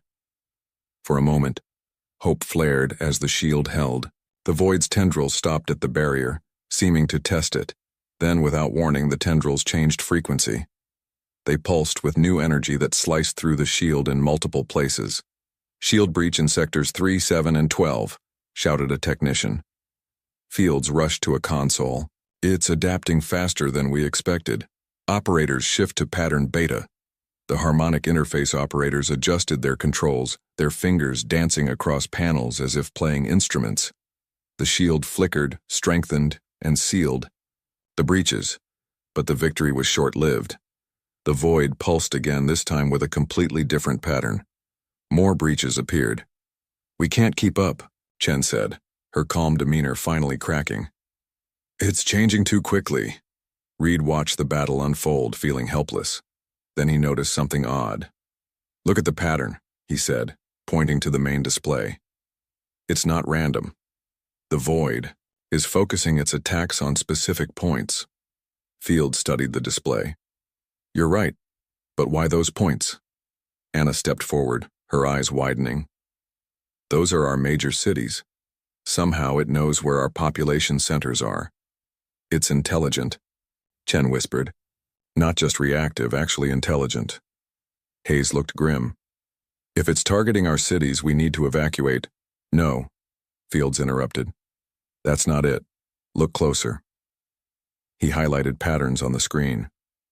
It's not attacking our cities. It's responding to the energy signatures coming from them. Human activity, technology, emotion. Something about us is drawing its attention. Outside, the sky darkened further as the void pressed against the weakening shield. In cities around the world, people watched in terror as the darkness seeped through, creating strange, swirling patterns in the air above them. In the control room, Reed made a decision. If it's responding to us, then let's give it something to respond to. Dr. Fields, what if we channel all our power into one transmission, not spread across the globe, but focused at a single point? A concentrated harmonic burst? Fields considered. It might work, but we'd have to drop most of the shield to divert enough power. That's too risky, Hayes objected. We'd be exposing most of the planet. We're losing the shield anyway, Reed countered. Better to try something new than watch it fail piece by piece. President Torres, who had been listening quietly, stepped forward. Do it. Fields nodded and began typing commands. Chen, help me reconfigure the network. We'll channel everything through the primary tower. As they worked, the situation outside worsened. The shield was failing in more places, and strange phenomena began occurring where the void touched Earth. Water flowed upward. Plants grew and withered in seconds. Time itself seemed to distort. In orbit, Council observation ships watched in fascination as humanity fought back against the void. None had ever seen a civilization last this long against the cosmic destroyer. Reconfiguration complete, Chen announced. Primary tower ready for harmonic burst. Fields turned to the operators. This will be different from your training. Instead of responding to the void, I want you to project a single unified pattern. Something uniquely human. What pattern? Asked one of the operators, a young musician. It was Anna who answered. Hope. Project Hope. The operators looked confused, but Fields understood. She's right. The mathematical pattern of hope. Rising tension, climax, resolution. The story structure humans have told themselves for thousands of years. As the shield continued to fail around the world, the operators began to work. Their hands moved in sync, creating a new harmonic pattern that rose from the primary tower, a single powerful transmission directed at the heart of the void. At first, nothing seemed to happen. The void continued to press down. Then something changed. The darkest part of the void, its center, began to pulse with a faint light. It's responding, Chen exclaimed. Keep going, Fields urged the operators. Strengthen the pattern. The harmonic burst intensified. Across the planet, power. Systems strained to their limits. In some areas, entire power grids failed as every available watt was channeled to the primary tower. Commander Walker of the Military Defense Force reported in from the field. We're losing infrastructure worldwide, but people are holding together. No panic. The light within the void grew stronger, pulsing in rhythm with the harmonic burst. Then, unexpectedly, it began to emit its own pattern, not destructive, but responsive. It's communicating, Anna whispered. Fields stared at the readings in amazement. The pattern it's sending back, it's not random. It's structured, complex. Can we understand it? Reed asked. Not yet, Fields replied. But the fact that it's responding this way instead of consuming us is remarkable. The void's pattern continued, becoming more complex. Then, to everyone's shock, the dark mass began to withdraw from Earth's atmosphere. The tendrils pulled back, the oppressive darkness lifted slightly. It's retreating? Hayes asked, disbelief in her voice. No, Chen said, studying the data. It's changing, transforming. As they watched, the void began to reshape itself. The formless mass developed structure, layers, patterns, even distinct regions of varying density. Whatever we did, Reed said, we didn't drive it away. We woke it up. The primary tower continued its transmission, the operators now working in perfect harmony. The connection between humanity and the void strengthened, the exchange of patterns growing more complex by the second. In space, the Council observers moved their ships closer, unable to believe what they were seeing. No civilization had ever affected the void this way before. "We're running out of power," a technician warned. "Global reserves at 12% and falling." Fields looked at Torres. "We need to maintain the connection. If we stop now..." "Keep going," Torres ordered. "Until the last light goes out, we keep going." As dawn broke over the control center, the world held its breath. The void hovered above. Earth, no longer attempting to consume it, but engaged in a silent conversation with humanity. Inside the shifting darkness, something new was awakening. Dawn broke over a changed Earth. The void still hovered above the planet, but it was different now. Organized, patterned, almost beautiful in its complexity. Throughout the night, the harmonic transmission had continued, powered by the last reserves of energy from across the globe. In the main control room of Project Defiance, exhausted operators slumped at their stations, kept awake only by determination and strong coffee. Dr. Fields and Olivia Chen worked frantically to understand the patterns the void was sending back. "Look at this," Chen said, pointing to a section of the data stream. "These sequences keep repeating, but with slight variations. Almost like a language," Fields finished. "It's trying to talk to us." Captain Reed, who had not slept in over 30 hours, joined them at the console. "Can we understand what it's saying?" Fields shook his head. "Not directly, but we're starting to recognize emotional patterns. This sequence here, it appears whenever we send signals of curiosity or welcome. I think it might be happiness." "The void is happy?" Reed asked skeptically. "Not exactly," Chen said, "but there's definitely a positive response. It's as if it's been waiting for someone to communicate with it." Anna Wilson entered the room, bringing fresh data from global monitoring stations. "Reports are coming in from around the world. The void isn't destroying anything anymore. In fact, in some areas it seems to be fixing things." "Fixing?" Hayes asked, frowning. "Yes. Areas with environmental damage are showing signs of rapid recovery. Dead coral reefs coming back to life. Polluted waters clearing. It's as if the void is healing the planet." President Torres, who had been in emergency meetings with world leaders, joined them. "Whatever you're doing, keep doing it. But we need answers. What is this thing and what does it want with us?" Fields looked up from his console. "I have a theory. What if the void isn't a destroyer by nature? What if it's been misunderstood all this time?" He brought up historical data from the Council records. "Look at the previous encounters. In each case, the civilizations tried to fight the void or run from it. None tried to communicate." "So it destroyed them because they didn't say hello?" Hayes asked, unconvinced. "Not exactly," Fields replied. "I think the void absorbs and transforms energy. When it encounters aggressive energy, weapons, fear, hostility, it responds in kind, consuming and destroying. But when we sent it harmonies based on hope and creativity, it responded with creation instead of destruction," Chen finished. "Tati Vanarladi." That moment, the main screen lit up with a new pattern from the void. This one was different, more complex, more structured. "It's trying harder to communicate," Fields said, "almost like it's frustrated that we don't understand." Chen studied the pattern, then made a decision. She sat at the main harmonic interface and began to adjust the controls. "I'm going to try something new. Instead of sending our own patterns, I'll mirror what it's sending, but with slight modifications, like echoing with understanding." Her fingers moved across the interface, creating a harmonious response to the void's transmission. The pattern flowed out through the primary tower, reaching up to the transformed darkness above. For a moment, nothing happened. Then, the void pulsed with a bright light that spread across its entire structure. The light grew, intensified, and then focused into a beam that struck the ground just outside the Defiance headquarters. Alarms sounded as sensors detected the energy surge. Security teams rushed to defensive positions. "No," Chen shouted. "Don't attack. It's not aggressive." Reed and the others hurried outside to see what was happening.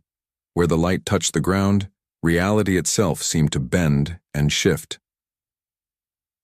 Air shimmered, colors swirled, and from within this distortion a form began to take shape. It wasn't quite solid, not quite energy, something in between. A tall, vaguely humanoid figure composed of swirling darkness shot through with points of light like stars in a night sky. Everyone stood frozen, unsure what to do. Then Anna stepped forward. "Welcome," she said simply. The figure turned toward her. It had no face, but somehow they all sensed its attention. It raised what might have been an arm and made a gesture. Above them, the void shimmered and changed, forming patterns that reflected the night sky. But with stars arranged in unfamiliar constellations, "It's showing us its home," Fields whispered in awe. The figure nodded, or seemed to. Then it gestured again, and the void projected new images, of it traveling through space, encountering other worlds. Some welcomed it, and these flourished. Others attacked and were consumed. "It's telling its story," Anna said. I think it's lonely." The revelation hung in the air. This cosmic entity that had terrified civilizations for millennia was not a destroyer but a traveler, seeking connection. Over the next few days, communication with the entity improved. Using Chen's harmonic interface, they established a crude but effective language of energy patterns and emotional resonances.